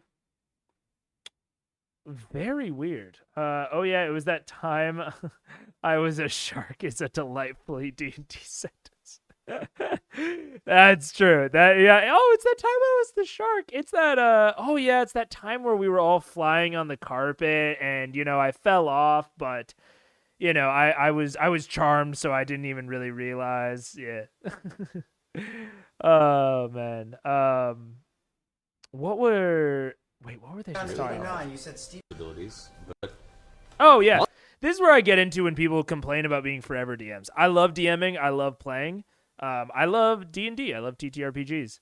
And I think that playing and DMing have very separate things that I enjoy about them. But I think when people complain about being forever DMs, there's like kind of a kitschy meme out there that's like, players get to play one character, DMs get to play thousands. And like it's kind of silly and kitschy, but like I generally agree with that. Like I love making characters. Like it's one of my like relaxation pastimes is I just get on D&D Beyond and just like go through and like make a character. I just really it's just like very soothing. And I feel the same way about like world building and making NPCs and making monsters. And it's like if you are struggling as a DM with either you feel like your characters are OP or you are feeling like you want to play, like you want to have an interesting character, just make one and throw them in as an NPC. Like you can have fun too. It is not your responsibility for the players to have fun at your expense. It is all like a communal experience. We should all be having fun together. Maybe for separate reasons, but we should all be having fun. So yeah, make a monster. If you don't like any of the monsters in the monster manual, make your own, modify one. If it's too powerful, then it's too powerful. Like, you can use your improv skills. You can modify things on the fly. I know people have a lot against fudging numbers, but if you made a homebrew monster, you can modify one of its mechanics mid-session. I think that's okay. So yeah, I don't know. Have fun with it. Let's see. Oh yeah, BTWB, a little careful when viewing the spreadsheet. Nothing too bad, but there are some spoilers via some episode names. Gotcha. Okay. Yeah, I'll probably mostly be looking in like the, like 5 to 10 episodes ahead. So might occasionally get a spoiler, but as it'll probably be minor. Like I've already seen just even scrolling through the playlist, every stream to, get to the episode I'm supposed to be on. I see like Kavarn revealed or arriving in Volgoloth, I think. Or something like that. So like, there's going to be some occasional things like that, but I'm sure it's fine. When you view the spreadsheet, can you hide a column? Like, can you yourself hide column E that has the episode names? Ooh, that might be interesting. I also might, John, I might just make a copy, and then maybe I'll, like, delete the episode names or something like that. But, yeah, well, I'll figure it out. I am generally trying to avoid spoilers as much as possible, but if they come up because I'm using something super convenient, it is what it is, you know. Monsters can have cool abilities too. Brachion Really 89, powerful. you said Stephen King plays Wait, D&D? what? How do Yes, you that's what I know was he going plays to say. D&D? Is that true? What? Brachion, we're yeah, gonna wait dude. for your answer. How do you Yeah, guys is that play true? D&D? Are you God. sure? Let's get him in God damn, I would love to play D&D with Stephen King. here. I love that. It Let's doesn't just do that. surprise That's me. like saying The group's you know, worst decision in D&D was just the dragon, I think. Yeah. Yeah. Yeah. Oh yeah, Grog. Grog? Listen, rushing. there was a I still shitload don't of think gold that in was the a bad room. idea. Yeah, but Yeah, we got a lot of gold out Oh, of when it. he started hoarding We all the still gold. don't know Makes if a lot that. of stupid He decisions, might have been an but it's ally. your Or character. he might have balance you killed guys someone who out. was That's what you valuable. do. Your But like, character. safe but like thinker. you were still freaking out like a month later. You were Right. feeling really bad. Well, I did almost I get feel like it killed. was a good decision. But to be fair, it's the only time I've ever had a player rage loot before. Yeah, really. You went into a rage and you just had to just loot more quicker. And then the dragon revealed itself and you looked at it. And then you just kept looting. It's like, That was that's Grog. Somebody keeps asking, and we'll do a show of hands here: Lord of the Rings or Game of Thrones? Oh, come on. Oh, I'm ready. What do you mean? Oh, Give that's you tough. what do you prefer? 10 seconds to think about it, and then I'll. It's like and Star Trek or Star Wars. Yeah, it They're is. asking the question. They're asking the question. Come on. That's Come on. tough. Lord of the Rings. I don't know. Fucking Lord of the I don't Rings. There you go. There's the answer. Nah, One meant that too. Game of Thrones. Man. Oh my god. Lord of the Rings. Hey, I'm a world building guy. And the Silmarillion is dry as hell. And Game of Thrones does a lot of really engaging world building, and they tell you about the politics and the history of the world in a way that doesn't make it feel like you're reading a textbook. Lord of the Rings, by the way, I mean, we're comparing 99 and 98, or not, I was thinking percentile, but it would be flip. It's like 1% and 2 percentile, titles. These are best of the best. But if I had to pick, I would pick Game of Thrones every day, just because I got so invested in the world and the wide plethora of characters more than I did in Lord of the Rings. I appreciate the effort to stay unspoiled, but I'm also in favor of using whatever tools keep the streams easy and fun for you. Yep. That is where I land as well. AKL is, I want to keep streaming. I want to not, dread, coming to do this. Like, I know a lot of, sometimes creators get to with series or things that they do. And so, yeah, whatever makes it easy so that I can avoid burnout, that is what I'm going to do. That's also why I'm only doing 2 streams a week. I could be doing this fucking 7 days a week, just hitting the pavement, but I know I would burn out on that. So we're keeping it to a nice and easy 2, even though that theoretically has me finishing this season like 2.5 years from now. Which I think I will start to ramp up eventually, but right now, starting it slow. But I see Game of Thrones. I on the love side. Game of Thrones. Of course Lord of the Rings. We all. We wouldn't I have don't Game know. of Thrones without Lord of the That's Rings. That's the thing. Or maybe That's why it's possibly not Dungeons Maybe. and Dragons without Lord I of the Rings. mean, maybe, true. yeah. It's the OG. I don't know. What that is. You said that. That just came out of your mouth. Please, let's leave it alone. Moving on. That's the OG. That's What always is at Star this? Trek or What do Star we Wars. have over here? Well, who was the old gnome that Grog saved in his intro video? Also, for the exact same reason that I chose Game of Thrones that I just described, Star Trek. I think Star Wars is I think that relationship is kind of similar to between Game of Thrones and Lord of the Rings and like Star Trek versus Star Wars. Star Wars is a big milestone in science fiction movies and cinematography, film.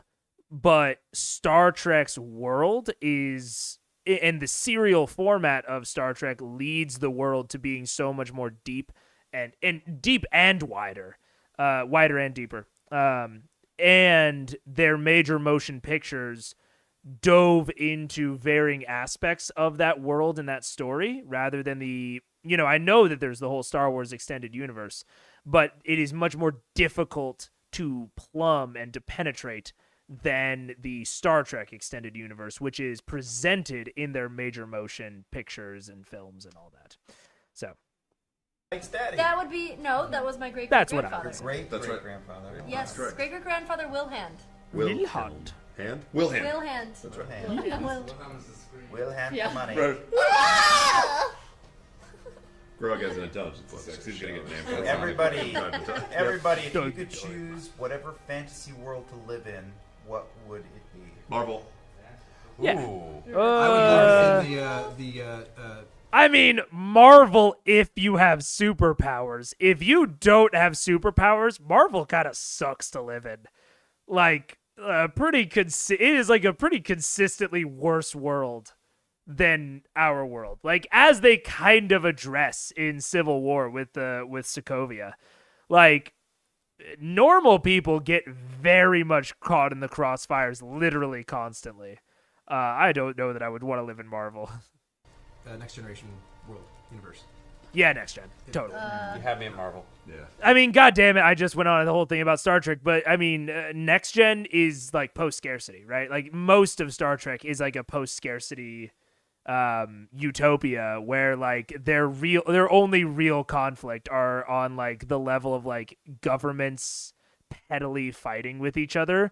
It seems like for the vast majority of people, Star Trek is just like a really great place to live. Really depends on whether you're going to be a protagonist with plot armor or some random citizen. It does, AKL. That's hyper true.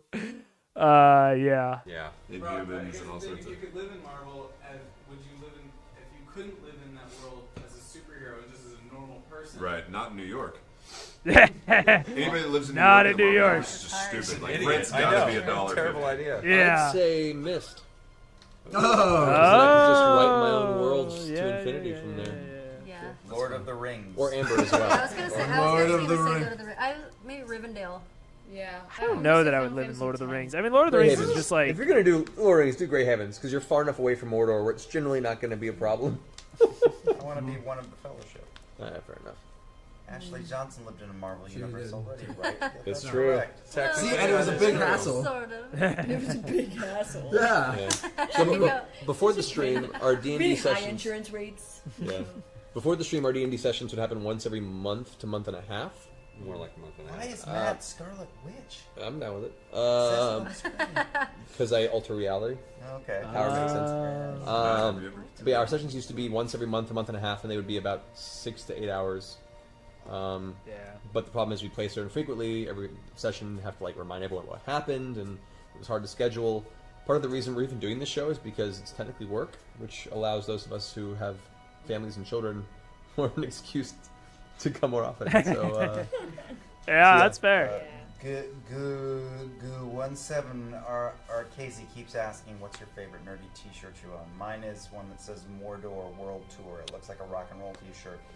My favorite is one that has it has the Dark Brotherhood hand on it, and it just says "We know." I like that one a lot, but I've already established that I'm an Elder Scrolls fool. Speaking of extended universes that I've read all the books for, did you even know that there are Elder Scrolls books? You learn something new every day. Lord of Souls and oh god, oh no. The Infernal City, I think. The Infernal City and Lord of Souls by Greg Keyes are two examples of extended universe books that fucking slap. Ashley played Beth the Waitress in the Avengers and the Lego game. Oh, really? Oh, shit. God, they've been everywhere, dude. If it hasn't been mentioned, she was originally meant to have a couple more scenes with Steve Rogers, but they were cut. Interesting. Yeah, I did not. Dude, all of them have been everywhere. I can't do another IMDb dive, AKL. You cannot drag me down this. Mordor World Tour. That's cool. Favorite Lord of the nerdy Rings. t-shirt. I've got a Sons of Anarchy Doctor Who T-shirt that I'm a really big fan of. Nice. I'll wear it next week. I don't know what I would pick. I've got like a army kind of. A 3-shot in ESO? Okay, I am looking that one up. This is maybe spoilers, but I don't care. What the fuck was this? Critical Role ESO? Oh, in Blackwood? Dude, that's so sick. I literally, yeah, you are just tormenting me now because I literally had to stop playing ESO because it was taking up too much of my time and money. But I literally, I was in the, I don't remember if it was a beta or an alpha, but I was in like the very first thing that the general public could apply for, and there was, I want to say like 1,500 people in that very first, I think it was an alpha. And I wrote a whole fucking letter because originally they only let you like fill out this really short form, and I wrote a letter to Bethesda referencing my application to play and gave them this whole basically a cover letter like I was applying for a fucking job. And holy shit, man, I love ESO. I just love Elder Scrolls. It's independent of everything, super interesting with 3 different DMs, but the same party. Ooh, that's very cool. Filmed in the socially distant COVID set. Got it. Oh, maybe that'll be the next break once I get through all the prequel stuff. That may be the first, like, the next, like, break thing that I do. Oh, man. Soldiery looking t-shirt that's a Shinra, like Shinra Corp, Shinra soldier t-shirt. That's actually the one I was going to say. That's my favorite shirt. Really? Too. Yeah. I like your Displacer Kitty you got. Displacer Kitty's kind of cool. I like, Displacer I like Kitty. your Shine on Me shirt. Oh god! If you guys is a haven't good watched Chris Dane Owens on YouTube, Chris Dane Owens, Shine on Me. It's a music video. Watch it. Watch it. Chris Dane Owens, Shine Shine on Me. YouTube. I love that you own the shirt from it. I bought a shirt from it because it was that amazing. I had to. Oh, did anyone tell Pike that Scanlan killed the Naga for her? I don't think someone's done it yet. Yeah, That'll Scanlan happen. had his Oh, that's first gonna have to kill. happen in the Yeah. game. Yeah, I don't know if I You know. saw it, right? I You did saw it see on the stream, but I Pike saw it. doesn't know yet. Me, Ashley saw it, but Pike did not hear about it yet. Who knows? That could be the thing thing that that seals sways the you. deal.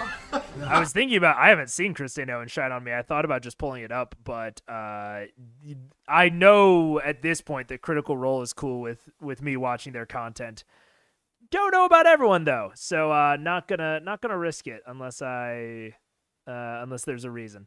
I'll be like, you killed a Naga? Okay, let's do this.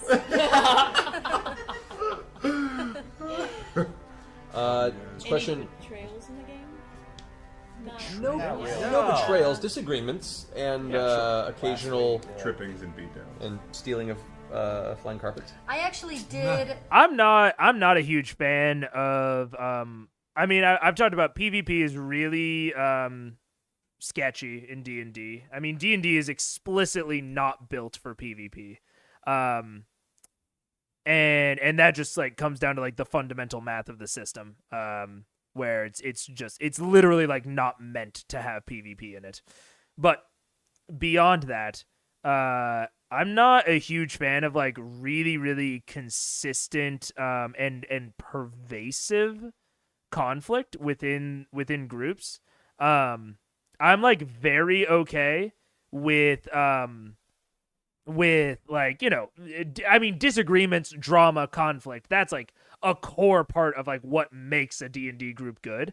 But if we're on the level of like say like the ideological divide of like Iron Man and Captain America and Civil War, that needs to be its own like campaign and like not campaign, but that needs to be like its own arc. And like they do in Marvel, where like you have like people taking sides and it's like its own kind of thing that then gets resolved, and then you can go back to the normal campaign and setting.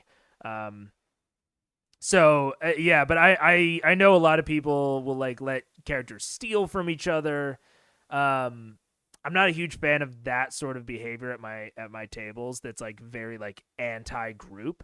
I want people to be at least as players, honest with each other about their conflicts. Characters don't necessarily need to be honest with each other. I would never enforce that. But I think that at my table, at least, players should be honest with each other about how they feel and about how their characters are feeling with other players. Like, I don't like characters surprising other characters with anything bigger than, like, what they're doing next turn. Because I think that it creates unnecessary division at the table. Now, if you're an experienced DM and your table rolls with that sort of stuff, totally fine. This is more like advice that I would give to younger, or not necessarily younger, but newer DMs who are like not quite sure how they feel on it. I would default to less player conflict. Character conflict is fine, but less player conflict as little as possible. And any character conflict should be, probably not pervasive. Like there shouldn't be like fundamental ideological differences in the party. Well, you're watching CR stuff on Geek and Sundry, so technically it would be G&S being cool. That's true.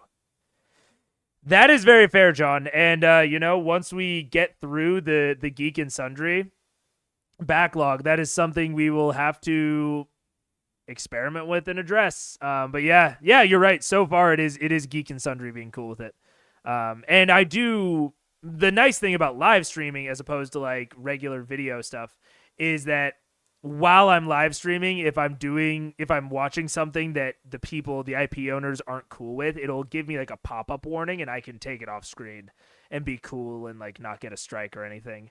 So that is one of the reasons that I like live streaming this stuff, is just in case someone isn't cool with it, I can take it off very quick. Step, I kind of did hurt Liam one game, or Just the game we Vax. played together. Yeah, We did because it, just the two of us. one night. I see. Okay, yeah. We'll see when we get there. I'm not too concerned, but that is something good to know. there were some of the girls changing in a room, Oh yeah. and That's right. I was very curious Vax to see was you very naked curious. that night, but that's kind of fallen on the wayside. Vax was very curious to see what a gnome looked like naked. Never seen it before. So you did a little peeping Why Tom. wouldn't I want to expand my Well, it's horizon? like- yes. So he rolled stealth. I was Really gonna answer would. that. So he rolled stealth, and he did, and he saw, and whatever. And then when I came back out and I found out about it, But good, it was compact. it was just a small human, and I think I stepped on your foot and gave you some damage. Maybe a hit point. Yep, Yeah, a hit point or two. It was, you earned it. Goodness I earned it. gracious. Somebody, Seagull Blaster, No, asked, Vax didn't spy on Vex. asked, Sorry, go ahead. asked Tiberius said something about a pale stone and what it is. And this is somebody asked a different question that's just kind of going to answer both. I and everybody else wrote backstories for Matthew to essentially give him so he can construct our universe. And Tiberius's particular quest is looking for particular artifacts that essentially I made him like a molder, where like nobody believes in the city that these things exist except him, so the truth is out there, kind of thing. Yeah. And so I made up these 5 different artifacts that do different things, and I don't know what they do until I maybe find. Have just used the audio with a running timer so that we can sync up. Yeah, might do that. Might do that sort of thing. I would be surprised if there was an issue with this format, at least for the streams themselves, but I'm 3 for 3 on being somewhat confidently wrong today, so we'll pipe down. You know what? We win some, we lose some, AKL. It's all good. Yeah, we'll see. I mean, especially when it comes to various formats, I do plan on doing highlight reels of this, and I know that some people who are comfortable with their content being streamed, but they're not they're not cool with it being in a video format, but I think that would have gotten flagged in the VOD. So I'm not sure. You add a lot of your own personal opinions that might make it more transformative. That's what I really go for. SSH, I don't know if you're new here today. I can't tell if I recognize your username. I think you might be, but yeah, I'm happy that it comes across, because that is one of the things that I go for. Is I try to be giving opinion and talking about the show for more time than the show is actually running. I don't think I hit that marker very often, but I try to be at least half and half. So that is really my goal. I do not just want to be like sitting up here like essentially rebroadcasting their shit. That is not my goal, but I thought it would be a really good opportunity for me to watch it and talk about it. I've not caught you live. Live. Well, welcome. I'm very glad to have you. But yeah, I try to be as transformative as possible. Critical Role, actually copyright strike. Yeah, I mean, we'll see. We'll see what happens. But yeah, like I said, I'm more confident with the fact that I stream it first, because I know that they're more permissive on that sort of thing if you quickly take it down and like delete the VOD. So who knows? Maybe at some point there will be the missing stream, the stream that never was, because I have to delete the VOD. But we'll see. Find him if I do, and it's up to him, to Matt, to determine what they are. If they are anything, they might be nothing. I don't know. I've found one item so far, and it's awesome. And all of us have given him bits and pieces, and that's how he constructs our story with things that you throw in yourself. Yeah, and each player, like, all their storylines work into the world. Not all of them will happen immediately, of course. Some people have had personal encounters and story encounters already. Some are yet to occur, and there will be points throughout the campaign where the party will probably have to move and individually deal with each person's story to some extent. They've had a little bit with each person. Yeah. Well, that's fantastic, and I mean, maybe that's why the first season is so fucking long. I mean, I think that's really good to give each character's backstory individual attention within the group. And again, I've said this a few times, why I generally prefer smaller groups. Why I generally go with like the 3 to 4 range, sometimes 5. Stay away from anything above 5. And it's so that I can really dive into each of those stories. But I do it to more or less success. There was a game that I played, the last campaign I ever DM'd, Thieves Can't, where we did, by the way, that's Thieves Can't, as in Thieves, CAN''T, Thieves Cannot. But that was their group, was Thieves Can't. But yeah, in that one, we actually dove into their backstories very, very little. But that was mostly because the setup of the whole thing was intended to be West Marches style, and it then turned into kind of a standalone campaign. So that was more the reason. But in traditional campaigns, I really try to dig into each character's backstory more. Yeah, little bits in. Iman, we've seen Vex and Vex's father. Vex and I ran into our father again for the first time in many years. It was a little frosty. You had a new family. Yeah, have a little half sister. Matt, do you have a favorite New family, voice? damn. Voice to do the gnarly monster voices. If you do it for an extended period of time, it can be kind of shitty. I don't know how you do this new one. Breathing in and out. That's inward singing, man. It is inward singing.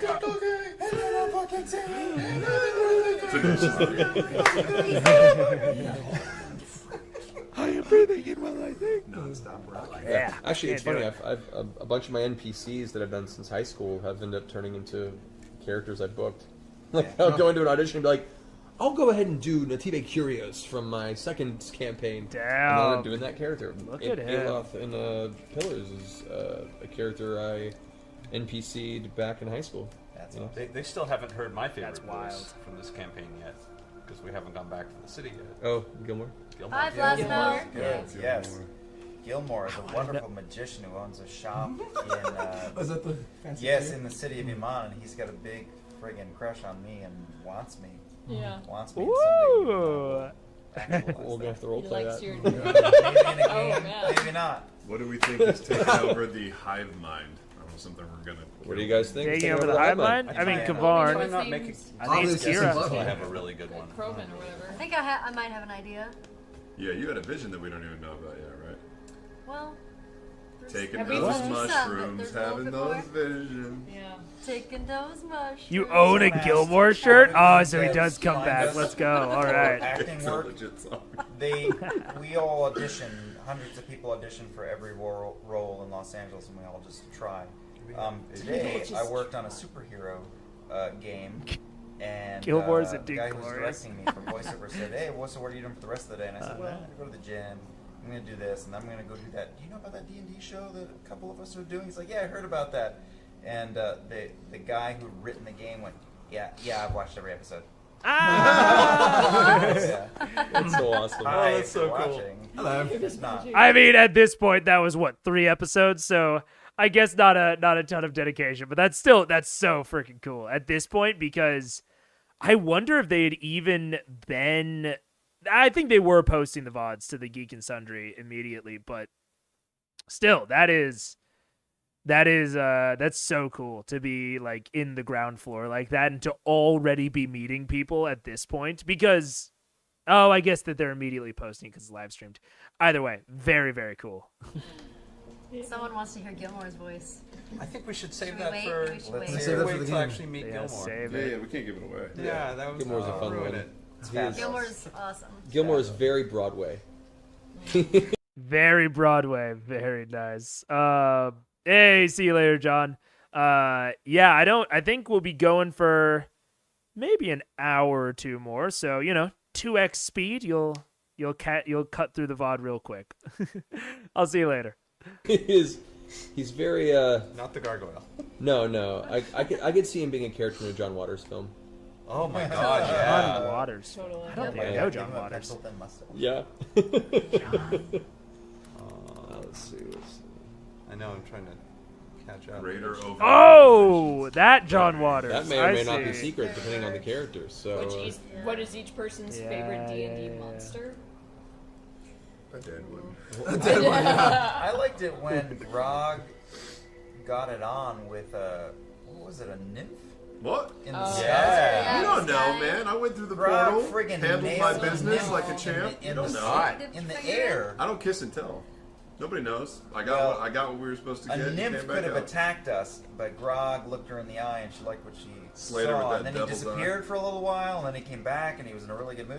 So I flashed her the look, man. She was mine. What can I say? I like the little green gelatinous cubes. I think they're fun, and then if you Those make are them fun. right, you can just make them out of Jell-O and eat them when you're done, and that's awesome. I don't want to answer that question necessarily because I might be using them in the campaign at some point. Which Uh, one? Nothing. Oh, which Needle So Blade? that means we haven't used them yet. But overall, I just Or love the not that. Trask because it's like the Game Over. It's the Oh. Godzilla. It's the one DM's move when he's like, I'm done with this campaign. Hey guys, you're gonna fight a Trask. Either you're all gonna die or you're gonna beat it, and you beat the game. Nah, he just described why it's lame. Tarask is a lame answer, man. I expected more. So the Trask has always been fun. I've always been fascinated. Is the final boss? And fascinated with the mind flayers, and you're fucking throwing Yeah, those are cool. an Yeah. army of them at us. Yeah. Because they're dangerous. Yeah, they're terrible. And they're so outside of the norm. And hey, you stealthed up and pretty much killed one in one round today. Yeah. That was insane. That I was when, crazy. When the mud on the face and the I'm stab all- in the fucking back of the head. I was like, Yeah. Black. Black Ops. Dude, that was, I talked about it afterwards, during, before. That entire sequence of them infiltrating the barracks and then doing the combat in the barracks was a very, very good and instructive example of like a very simple battle map that I think was constructed really well. And also as players, how to very quickly execute on something. They were stuck in analysis hell before they actually got in. But once they got in there, they were nice and decisive, and just made decisions, which I thought was very, very, very good and very cool. Opst that entire. And I love me a rogue spirit. assassin. whole thing. I'll tell you that. I'm proud of the My night. favorite. I know what you're talking about. freaking Grog and Scanlan have no bastard children that we know of. Have you That you know. guys Or that ever you can prove. checked out other stream D&D games like roleplay hosted by Itmejepi? No. No. No. No. Maybe we will, though. I won't. Everyone play Dungeons and Dragons. My favorite Damn. NPC character Sorry. is was a little butler who I think became our butler. Yeah. Yep. He's the cutest little thing you will ever see, and I think now he works at. He works for us now. Yep. You guys hired him, and he's currently helping keep your keep in good What's shape. his name? The old fellow, right? Are you going to pee? I'm trying to remember. I have to go look at the list again. You I have so many NPCs. He's I just have a hard the time cutest keeping little track of thing you them. ever did see. But Grog's Flatland Intelligence. Anything like that happened before? That was the first of that type of situation. Never fought a I shadow went before, I unconscious guess. because I fell. Well, how far did I fall? Wow, you fell. Oh, that was That's a crazy true. one too. Yeah, they were fighting in another underground cavern, and at the very, very top of this giant, like 170-foot ceiling, which they had all kind of floated up to, and I was ready to put a rope anchor in. Toro the bull. Yeah, and the first Umberhulk you guys ever encountered ended up pushing Grog out of the hole, Yeah, bull rushing that's him. the first time. Had the rope tied around his waist, but unfortunately Grog weighs about 600 pounds. The rope snapped, and he took enough damage to go from full health to unconscious and bleeding out in one round. Because he Oh confused you, right? And you just like Harry carried off the whole. I was gonna dodge and be all awesome, and then say Yeah. like Olay or some shit, and then I was just out. Just out. That was when I was a spider tiger. Yeah. That's right. Yeah. Because I cast spider climb on myself and I was in tiger form, so I was. Hey, see you later, AKL. Yeah. Tuesday we will be here. We will be live. We will be doing episode 6. Back to the EPs, back to the new content. So yeah, I'll see you later, man. Thank you for stopping in. Spider climbing all over And the place. that's also one of my favorite risky rolls, which was after that happened. Yes. Tiberius, you pushed the Umberhulk out onto the ground, or through the hole. It fell. I had this amazing spell with Pathfinder called Aquasphere, Ox Orb, and like you can like kind of broken. I don't like it. capture a large creatures. I literally could water and like a sphere and then carry this dude and drop them down this. It was amazing. I miss it so much. Continue the story. Are we So, signed yeah. to do this show? So, essentially, Tiberius decided, because Grog was unconscious and the creature was down there, all of them were stuck 170 feet up in this little hive, essentially. Tiberius said, fuck it. He jumped out of the hole, swan dove down, and cast Featherfall on himself at the last minute. Had to make a concentration check because all the wind rushing past and having to cast a spell while falling was a very difficult thing. He had about a 40% chance of success, 60% chance of instant death. And he made the roll. Yeah, I love risky moments like that so much. I love them. It was pretty legit. Yeah. And I did it again and held that fucker. That was intense. Yeah, it was good. I'm wondering when we're gonna face a beholder. That would be nasty. That's my favorite D&D, What? Those D&D dudes monster. with, like, I do love me a The eye bit. stalks Yeah, and like the big eye. They're like a big floating You'll head see when you with get there. a giant eye, and then they've got tentacles with eyes on the end of I them. love and me a beholder. Each eyeball does like a different ray of effect. I really want to run Waterdeep Dragon Heist at some point. I know Nico Dicebrain made a video about it that we talked about during and after him making it. And he was talking about how it's not really a heist module. Like it's kind of billed as like this, this very heist stealth type mission. But it is more akin to like almost like a political drama where there are like various factions throughout the city that you have to like manage, and like depending on which ones you go with, like things happen later, which I thought was very, very interesting. And I've been very, very interested in running a Waterdeep game and just making sure all the players know, like, hey, like if you're going a rogue, you're not going to be doing a lot of stealthing. It's not because like part of a heist is like, planning it out and like then executing on it later. And there's nothing really of that in Waterdeep. I how can you not love a beholder, man? They're sentient, but they're also like just generally shitty, unlike dragons, where like some dragons are shitty, some dragons are not. So they're always like unambiguously not on your side. But they're very smart, they're very tricksy, they've got the cool eye rays. Oh yeah, love me a beholder. Older? A Nasty. beholder. Yeah. that's bad business. You know what that is? I love being able to play a monster that is canonically tricksy. I really like being able to play something that is supposed to be clever and like, you know, do like things to like confuse the characters. Those are some of my favorite monsters to play. Kind of like kobolds. Yeah. They're nasty. Bad news They're bears. super awesome. One of these days we're gonna fight one. And we're One of these probably days. gonna be They're a really bad off. signature character of Dungeons and Dragons. They represent D&D. What made the dwarves get bigger today in the battle? That's actually an ability of the Duergar. Duergar. Viagra. Yeah. They can summon through sheer force of will and just the way they've been essentially bred over time. They can increase their form for a short time to increase their damage and be just a general asshole. So it's an ability the Duergar have. Long lost son. Nope. I'm gonna guess that none of us have been to Sweden. I have. No. I've been. You have? I've My been dad was from Sweden. Awesome. that's awesome. I've been to Guthbrod. That's not surprising. I'm not, but I would like to go. You're very Yeah, who wouldn't pale wanna and go to blonde. Sweden? That makes Yeah. sense. Pale and blonde. Oh yeah. Have you been? Never been. Okay, it's beautiful. I went to. Yeah, I I went went. there. I spent 2 weeks in Guthbrod, Sweden, on business years ago, and it was gorgeous. Food was amazing. Nothing like walking down the street and seeing a giant Gothic stone structure with an archway and a gargoyle perched, and you walk in and it's a 7-Eleven. That's how I felt on my honeymoon. Me and my wife went to Amsterdam. To a town outside of Amsterdam, to Haarlem, to stay with her best friend and you know, experience the Netherlands.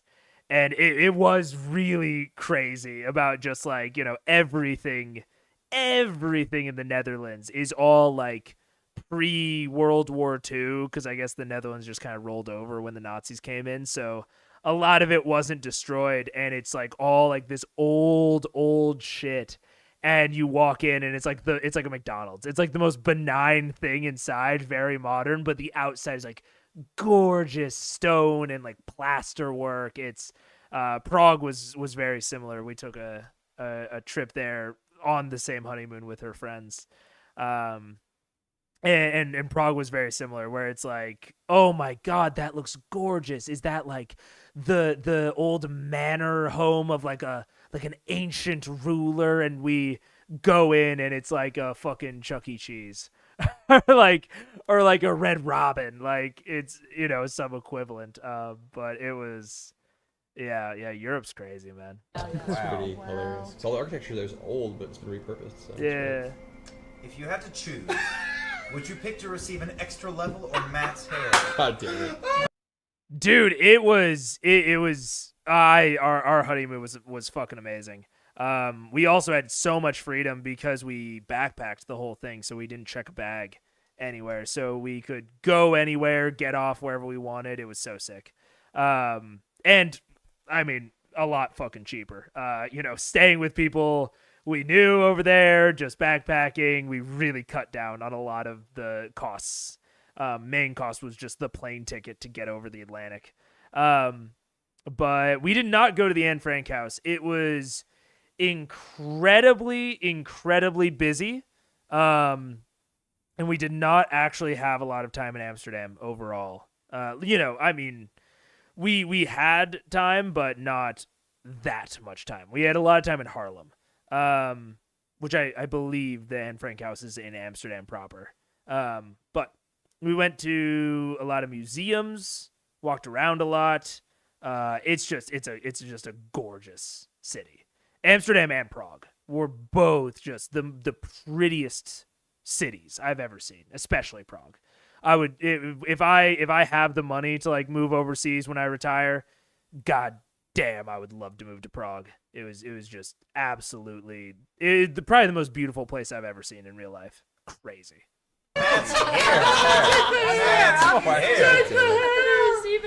Oh, you can't get hair like this without uniforms.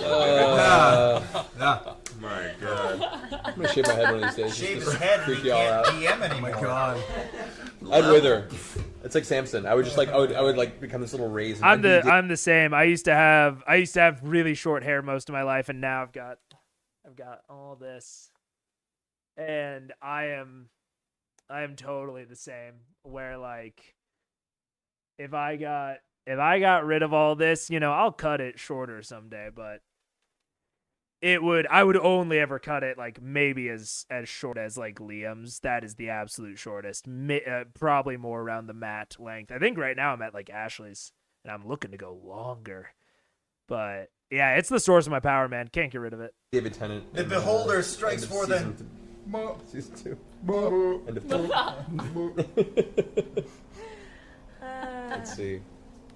What next questions we got up there? It is 11:38, by the way. Yeah. What is the most outrageous and unexpected thing to come from a natural 20? That was Scanlan as Probably Burt Reynolds. the Scanlan as That was Burt pretty Reynolds. the Burt Reynolds. All right. We'll take about 5 more minutes of Five is a questions. good question, I think. So Five. about 5 to 10 more minutes of questions, and we How probably long gotta will take you off. be doing this show? Hashtag take 30 the hit. years. Well, considering we've been playing for Dog 2.5 is jumping years and around. everyone's level 9, Jump we can around. keep going for quite some time. Whether or not we continue past that means either we What do a is- new campaign or Something is happening behind me. What is going on? Paige?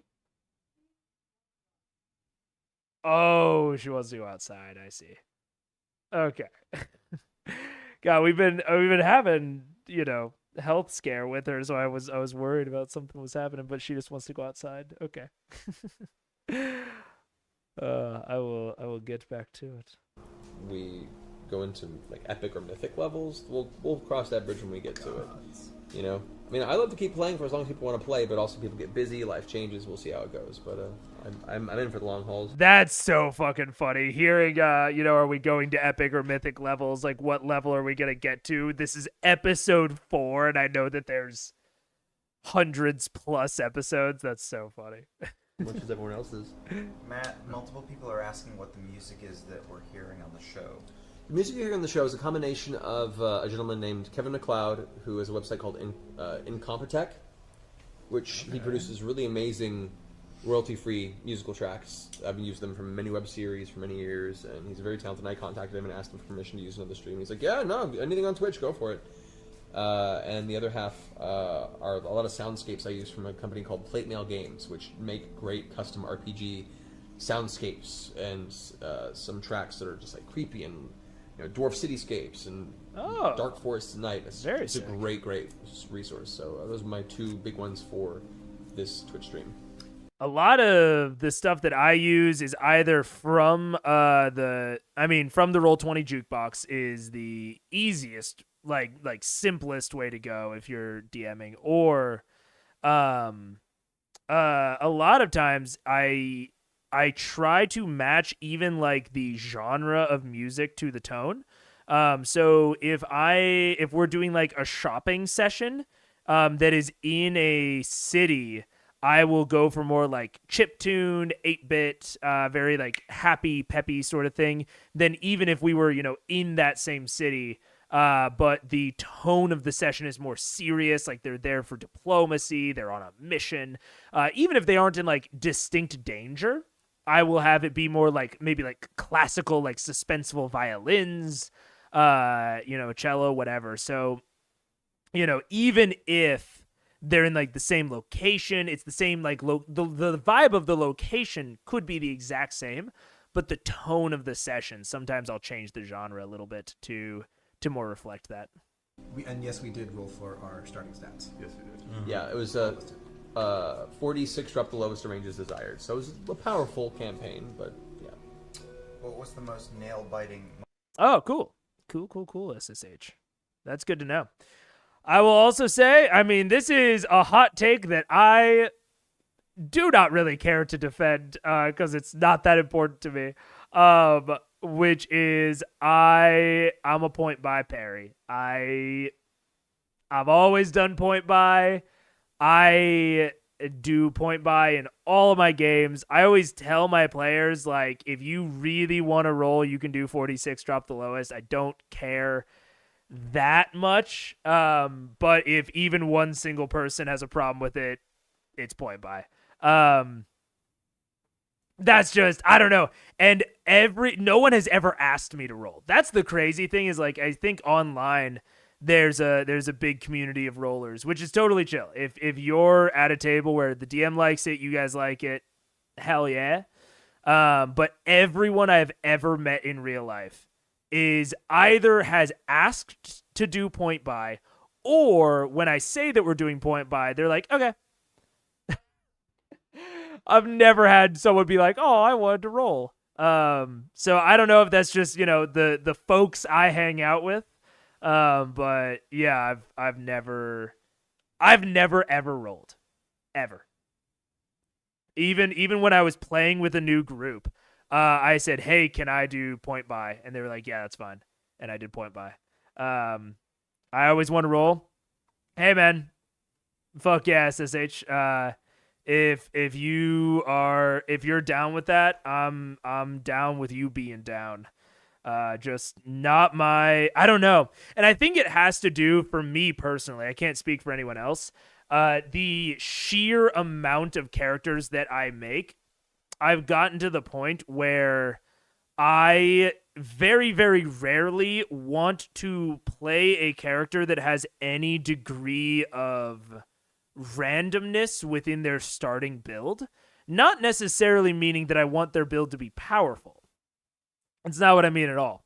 But I've made just a ludicrous amount of characters. I mean, I've made literal hundreds of characters at this point, of full-blown PCs, that at this point, I am very exact with like what I want my ability spread to be.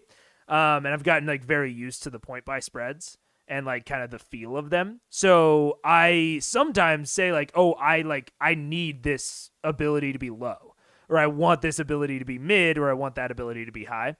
And with rolling, it normally comes out to a very reasonable spread, which is the thing. That's why I ultimately don't care that much. But so it normally comes out to that reasonable spread, but there's the off chance that, it skews high or low. And for my characters, that's just a non-starter. Not necessarily for my players, but for my characters. If you roll slow in specific areas, it can create cool character roleplay opportunities. I completely agree. When I do point buy, there's almost always several 8s. Which I understand the point of 46 drop lowest is that you can get much, much lower than 8. You can hit 6s and 4s, whatever. But I don't find that my roleplay experience of roleplaying a 6 as opposed to an 8 is substantially different. And so I would rather have more control and agency over those things, which is totally a personal preference. And it's also so that's kind of where I fall on it as a player. And then as a DM, I recommend point buy in all of my games just because it ensures kind of a basis of neutrality between all of the characters. Again, not something that I feel super strongly about. If anyone had ever pushed back on it, like I always kind of like come in with the default of like, hey, we're doing point buy. If you want another system, tell me about it. And no one's ever brought it to me. So it's just always been point buy. So yeah, I just like to roll 18d1 6 times. Right. Yeah, that works. Richard, I think you're kind of onto something with a new a new method for rolling. But yeah, I've seen plenty of rolling systems that I like just fine. I think 46 drop lowest is fine. But yeah, overall that's kind of where I fall on it. I guess hot take. I don't know. Very lukewarm take. I don't have a lot of energy to defend that one, like I said.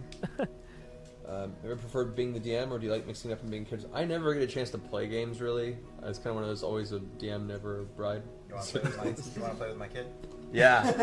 Want to be an evil character and murder them all? You're going to regret it immediately. Make them just cry. Listen, that's the game. Suck it up. Yeah. I'm turning into Mace as a monster. Is that why you play so much War Machine? Is because for once you don't have to be responsible for... Probably. Okay. No, I occasionally... I got to play a game of Diaspora for a while with Philip Eisner, the guy who wrote Event Horizon. And so playing a sci-fi kind of horror-based universe with him running it was great, but that was very brief. Matt, can you give us any teasers of things to come? No. We'll have to see as they happen, man. That's part of the fun, the mystery of it all. I know it's coming. I got stuff planned for years. It's gonna be fun. Do you have any advice to get into voice acting? Sure. Learn act, study acting, go to where the work is, keep acting in anything, in Yeah. fucking anything. Stage, especially. Go is to where the great. work is. Act. Oh, and Improv. Act. Act. Yes. Let's see. That's it. I was wondering if it was going to be anything specific. That is the advice that I've heard for a lot of things, and I think that it is advice that keeps getting brought up because it is so true. It's like when I first started to make, most people's like content creation advice that I have onboarded and that I've listened to is like, oh, just start, just make content, just do it. That's it. That's how you get into it. And then you kind of learn as you go and you do what you need to do. That's the same thing with programming, with computer science, which is my day gig, is like learn how to code and just code stuff and don't stop. And that's it. And that's how you become a programmer. And if you get an education along the way, that's great. Education gives you opportunities to practice and to network. But yeah, just fucking start. That's the same thing with DMing. If you really are, I guess this is general advice to DMs. I have two friends who, if they're watching this, fuck you guys. But no, I'm joking. I say fuck them because they have been teasing me for probably since as long as I've known them. They're two of my original players from my high school game, and we still play together to this day. And they have been frickin' blue balling me for probably 7 years each on DMing. They're like, oh, I'll do it someday. Just start. If you want to DM, just do it. If you are really, really worried about prep, just pick up a module and just start. Or just improv it. Just make shit up as you go. Don't worry about it being balanced. Don't worry about it being good. Everything is bad until you make something good. You will just continually make bad things until you eventually make a good thing. But if you never make anything, then you are not even as good as the people making bad things. So yeah, if you want to DM, just do it. Just freaking do it. Same, just do it and try and be consistent, upload, live stream schedule. Yeah, exactly, SSH. That's the thing that I've really onboarded, especially in the past couple of years of my life, is it's like cool to try something and fail. Like it's very dope to be like, oh, I tried it and I wasn't good at it, or I didn't end up liking it, and now I'm not going to do it anymore. Because at least you now know something about yourself, and you tried. And I think that is very respectable to try something and fail at it rather than never try it out of fear. I think that's way, way cooler to try it and fail. So that was my kind of 2023 thing, is I was like, I'm going to try really hard to content create. And I've been having so much fun doing it, especially the streams. I love the streams, and I'm going to keep going because I'm having fun, and that's it. So, yeah.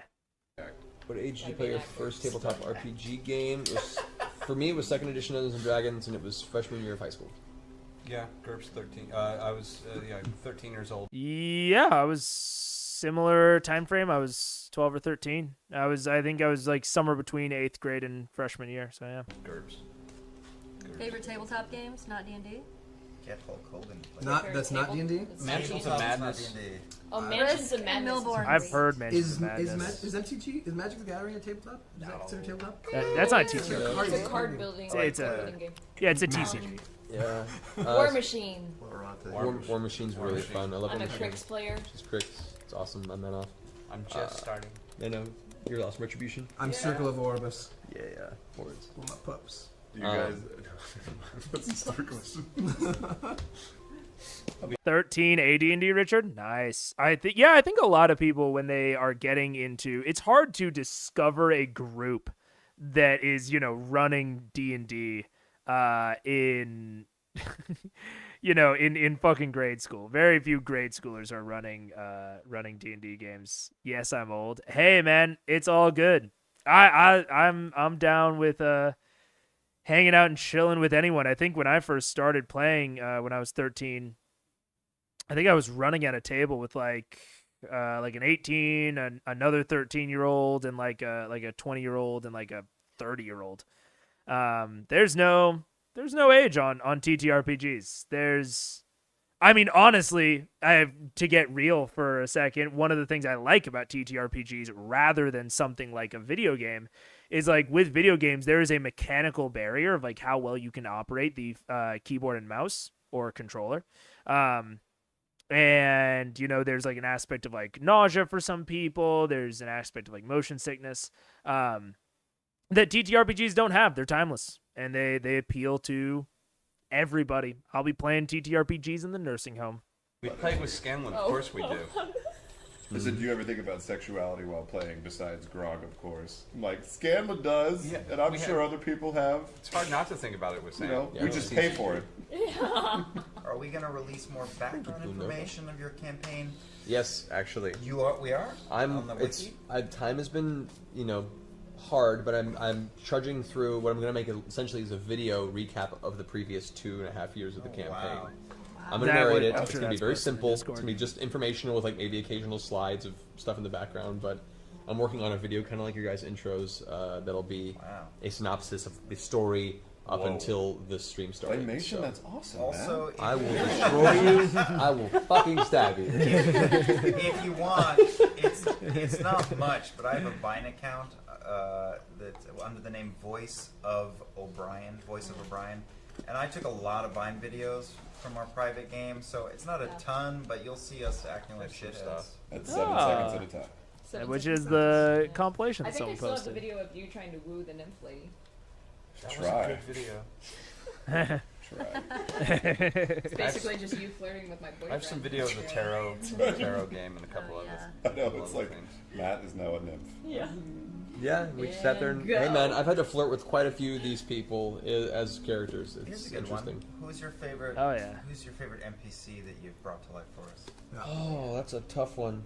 Gilmore? A lot of good ones. I really enjoyed Grimthorn, the dwarf. That was Carota's pretty goddamn. Is he the one yeah, with the dwarf Clorota's fruit? great. He was the one. Clorota He was is the one, nice. the one-eyed dwarf that was shaved. That was getting you guys into the fighting ring. Yeah. He was fun. I'm enjoying Balgus as well. Balsac. He's a good one. Balsac. Balsac's good. ball sack. I just Balsac. love dwarves. Yeah, Do he we have must nicknames like for all dwarves. of our NPCs? You know, I really enjoy Arcanist Allura Visorin. So do I. She's an She's a awesome, hottie. she's an awesome, powerful, headstrong elven sorceress who is part of not a secret, but like a very powerful circle of magic practitioners around the world. An awesome member of the Council of Tal'Dorei. She's one of the largest allies that this group has had through a lot of their big adventure arcs, and I love playing her. She's great. Yes. Grog. I mean that okay. This is more of like a person like a way that I talk about my characters, but I generally I don't even know if I want to go into this because it feels like a criticism when I say it, and it's not even. I don't often talk about the things that my characters or NPCs have done or like are in the world because I made them that way. So I like to talk about like their personality. So when it was like she's like headstrong, she's badass, whatever. Like I like that, and I like talking about like things that they have done for like their personality reasons. So like she took on this big challenge, but just saying she's like a member of blah blah blah. To me is like, well, yeah, because you wrote her that way. Yeah, like I said, this is a little bit too stream of consciousness. That's why I kind of looked away and was like, do I even say that? But going back into it. Have you ever thrown a gnome as an attack? The very first time we played, I picked up Sam and chucked him across a room that was full of trap Fastball tiles, special. and it worked. It didn't actually kill him. What character type would I play if I ever got a chance to play? I would probably be a bard. I want to make a bard that actually conducts the battle, meaning like sits there and watches the fight, and is conducting. Like music happens when people attack. Like cymbals go off. Yeah, that'd be like a bard, rogue mastermind multi-class. That could be a very cool a very cool character of like, because the mastermind can use help as a bonus action. So you could even like and you can also, big thing, you can use it from a range, the rogue mastermind. So you make a mastermind that is, like using help on people, throwing them bardic inspiration, like this, that, and the other. That's, dude, I might yoink that for an NPC. That is fun. Allura's the one they stole the flying carpet from. Nice. Hell yeah. Drum beats and all of his abilities are tied to music, so he's actually like conducting the battle like a symphony. That's what I want to make. That's cool. That's badass. One day. One day. Would you ever play an evil character? My contingency plan, if I get killed, I don't know about evil, but he won't be as nice as that. I have a character, one of the characters I'm currently making. If you're, or not making, but playing, and if you're in the Monster Hunter campaign, close your ears. If you're watching this, that I've talked with the DM about this I kind of have like 3 narrative paths that I see for this character. And one of them kind of does involve her turning evil, and eventually exiting the party. So like I talked to the DM about it. And if I did pursue that narrative path with her, I would talk to the other players about it as things continued to happen. But yeah, one of the ideas I have for her is essentially to slowly become evil based on some things that have already happened, and then eventually get into like a knockdown type of fight with the party, and for during that fight for her to become an NPC. And for the DM to have made a stat block for her, because again, PvP is not built for D&D is not built for PvP. So if I did go down that and that narrative thing happened, we would build a stat block for her, like a monster stat block. But yeah, that's something I think about a lot. And I wouldn't want to play like an evil character like as a player character, but I think it's interesting if a player character either starts evil or becomes evil. And you kind of transition them out of being a character that way. Like that's the end of their narrative arc. And maybe they even come back to being a character later. Evil characters have to be discussed with the DM. I'm iffy on the evil character unless they have a good reason and a personality that isn't going to completely derail the campaign. Doing an evil campaign, that's fine. Totally. But if you're building a character that is going to inherently be a troll and basically diminish everybody else's good time in the story, it becomes a problem. I agree. But as long as you... Internet, though, man. I know. If you roll... That's where the fucking chaotic stupid comes from, is it's like if you're playing a character where you are being selfish at the table, you are making other people's moments worse, and you are reducing the fun of everyone else for your own personal enjoyment. That's not a character that I would allow at my table. Even if you are a troll, even if you are like wacky and zany, it should never be at the expense of other players consistently. Like occasionally you can do something at the expense of the other players, like they were talking about with Grog, shoveling the treasure and not helping with the fight. You can do things like that occasionally, but it should not be like the basis of the character. If you make a cool, interesting evil character that can be evil but still like a good example would be in Baldur's Gate, Edwin. What if one of your guests that came on for one night, would they be allowed to be... Yeah, they'd be allowed to. Yeah, because if they I fuck mean, up on enough, they're going to survive. assault them. Tiberius might not We'll like kill them. that. I don't know about evil, but if I have to come back, I might be a lot more selfish. Oh shit! Ain't it cool news? Tabletop columnist offering to DM a game for me. I may have to hit you up on that sometime because that'd be awesome. He deserves a break. It doesn't work anymore. I can't read. Remember all the voices that you've done for all the NPCs over the years? I make notes and audio files. You do? I do. As a reminder in case I forget. Jarvis. I have notes next to every NPC, like an accent or dialect that I chose for them, a general texture, kind of like what you'd see for breakdowns for a character you're auditioning for. I have this app on my phone. It's called U Recorder that I love making audio memos, audio notes.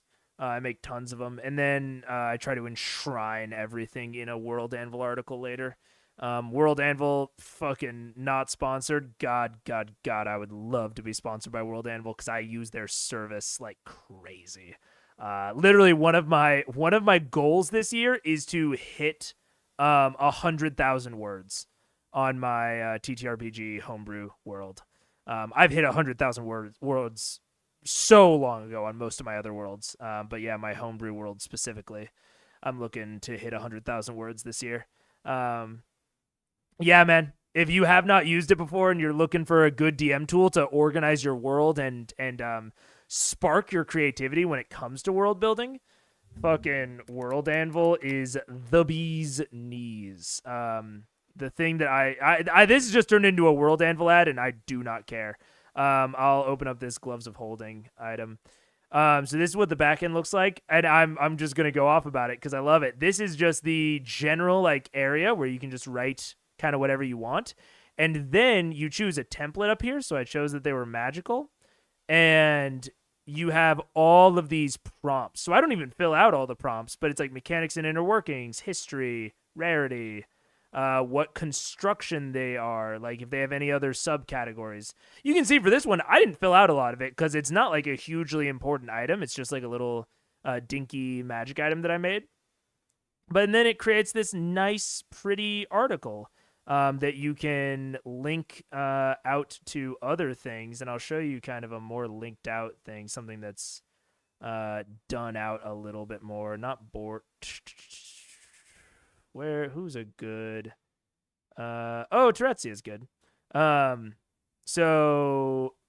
no, Terezzi is very not good. I haven't done like anything on her. I'm sorry. We'll do Felicity.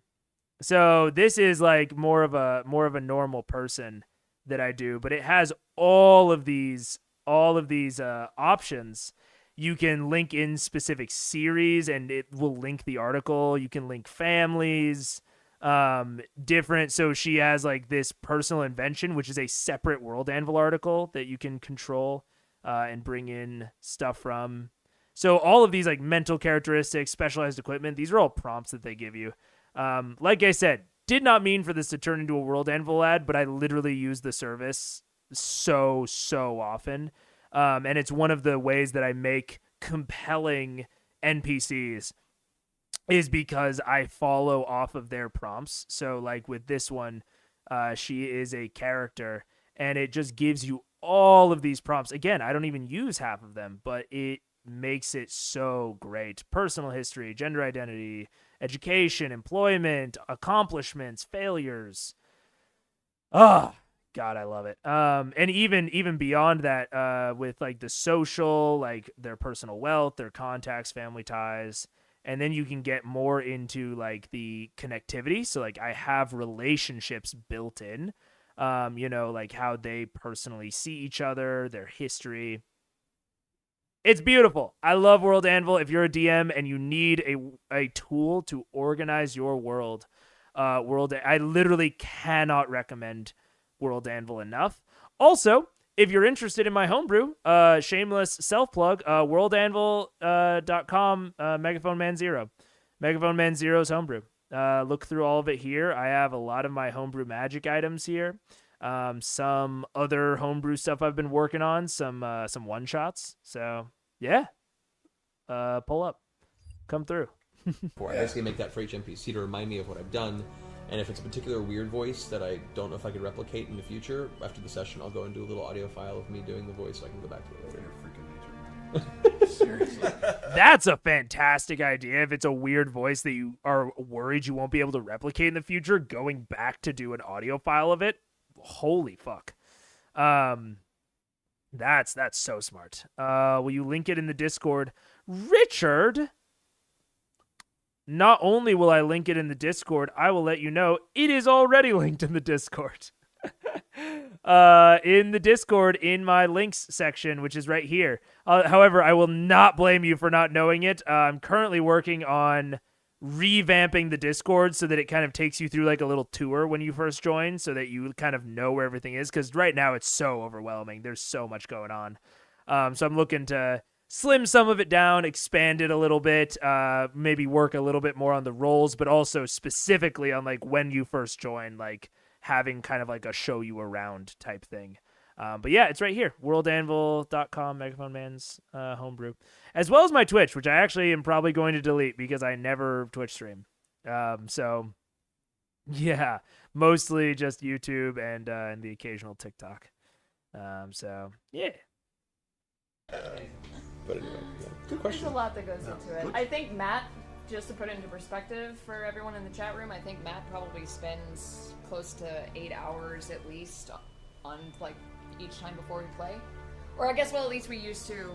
For our big sessions, I For our spend as big much time sessions, preparing it's as we about do. 8 Well, hours. I'll put it that way. I spend as much time preparing as we play. So for these sessions, I'm spending about 3 hours a week preparing for it, 3 to 4 hours a week. I think that's a really good goalpost. If you're starting out and you don't know how much time you should spend preparing for a session, I think that is a really good rule of thumb, is like as much time prepping as you're playing.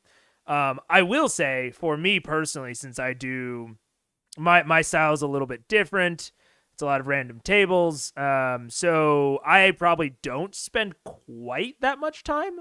I would say for like a 4-hour session, I might prep for like 3 hours, but it's not that much less. I'd say that's a pretty good rule of thumb, is it's kind of like 1-to-1. If you are spending significantly more time prepping for a session than you are running it or playing it, I would reevaluate your prepping process. Like if you're, and you know, when I say that, oh, there's a bug. 1 second, I'm waiting for it to come out. Where did it go, bug? Anyways, I'll keep going while I watch for it. But yeah, if you're spending considerably more time, if you're spending like 8 hours for a 4-hour session, rethink your workflow. Rethink how much you're prepping and if all that prep is actually getting used. Because I would somewhat bet that it's not. And for old sessions, it was bigger. Someone asks, what was the reaction to discovering you had a magic flying carpet, which you can see if you go to Matt's YouTube channel. There's a video that Ashley made of us playing, and you see our reactions. Didn't like who was it? Was it you or was it Vex that tried the to bug. float down with the carpet, and then we realized it was magic. Yeah, underneath. It's super but we tried to easy, just use it like a parachute. Yeah, it was a crumbling tower. It was Alora's tower you guys went into, realized that she was missing because the tower had been attacked, and you set off essentially the defense system of her arcane tower, which caused it to crumble into a tiny pearl. Tiberius jumped out the window. Oh, that's so cool. Yeah. Oh, that's such a cool magical like layer where the entire tower can like crumple into a pearl. It's kind of, I mean, it's basically Darren's what is it, mobile fortress? Darren's fantastic fortress, something like that. But a little bit more sleek, a little bit more cool, especially for like an NPC item. Ooh, that's nice. I like it. And just kind of glided away. You turned into an eagle and grabbed the gnomes. Darren's and the rest instant. of the party had to try and rapidly escape a crumbling tower that was compacting onto itself. I think it was mainly the twins. Yeah, in the tower. Yeah. Yeah, Grog almost died once. I just bumble for him. No, He fell from a grave. You fall a lot, but when you fall on something, that thing is fucked. All right, we're winding down here because we got to leave here shortly, guys. 2 more questions. 3 more questions. 3 more questions. Oh yeah, all right. So we'll do a couple more questions, then we'll go to closing questions. Who wants to pick? Let's make it a magic 3. Let's do a good Go, one. go, go. 3 questions. Make them quick. Do it. Let's see. They're really thinking. Like you're waiting for a good one. Sorry about all that. How much does Grog weigh? Grog weighs approximately 600 pounds. We decided. Just under 700, yeah. So he's kind of rough. It's all muscle, bitch. Yeah, it is. Muscle and. Actually, I've run a couple games. Are you consider running a game for fans of the stream? Actually, I've run a couple games at conventions for some groups. I had like a couple of sessions I ran. Actually, in conjunction with Wizards, they sent stuff out for us. Wow. For charity. That's for charity. Yeah, we've done some charity D&D games out here in LA. That's super cool. I mean, maybe minor leaks, but I'm working on some stuff behind the scenes. Potentially for running some games with audience members, with fans. So I mean, keep that in your back pocket if you ever wanna play. Might be an opportunity in the future. I'm really, I'm taking it slow. I'm being careful. I'm really trying to consider it, but might be coming sometime down the pipe. So we've done them before. I'd consider it if there was time available in a venue that allowed it. So if it does happen, we'll definitely announce it here. Best item in your inventory? That's what magic item is, isn't it? Oh, do we need to say that? I'm just blanking. No. It's hard to read this quickly. You guys have some good questions. I'm branching into applesauce. Brain's turning into applesauce. You're intrigued, Richard? Do you realize? You will stay intrigued because I'm not leaking anything else. But because I want it to be. I don't want it to just be come and play a game and I'll DM. I want it to be more novel, more interesting, more unique. So we're still cooking. We're still cooking on the back end, but I'll tell you if I do anything in that vein, it will be announced everywhere. You will not be able to not know that it's happening. But yeah. Keep that in the back. I leak a lot of things on stream that may or may not happen. I've talked about a lot of content ideas. So might never happen, but it could. Realize how lucky you all are to have such a nice group of friends. Yes. Very much so. Yes. Yeah. The world is cold and unfeeling. Let's close it on Yes. that. Yeah. Let's close it on these guys. And I like to think that this is because there are so many good people out there in the world, and we were lucky enough to find each other through weird circumstances. And there are so many good people in the world out there. Don't close yourself off to it. You'd be surprised how many awesome you can experiences. take the woman in the back to tie her boot. I'm multitasking. No, that's the question we ended on. That's the question we have to end on. I've just been tightening my laces while I've been kicking it back here. Alright, I'm gonna squeeze in here really quick. Get anybody? And All right. It'd be awesome if we had an animal. And whenever Zach comes on, that's our notice to pause. I'm assuming he's just doing like stuff for the live stream. Here's a little something to help you guys out. And I know there's more coming in. This is what we'll have asked. It's a show, no holds barred. Yeah, okay. I mean, not that I don't like him, but it's a lot of stuff that is like very specific to like the time frame and like the audience and the live, which is no longer applicable all these years later. But all right, that was cool. That was neat. I had a good time watching that. Attacks on the Derugar, and I'll switch back to the story time. Oh man, the Paper Mario music started playing.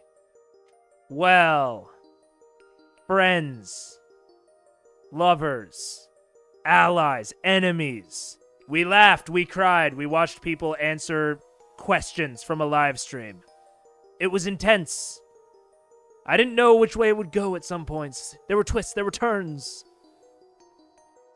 And at one point, my dog asked to go outside. Wow. It really has been a historic day.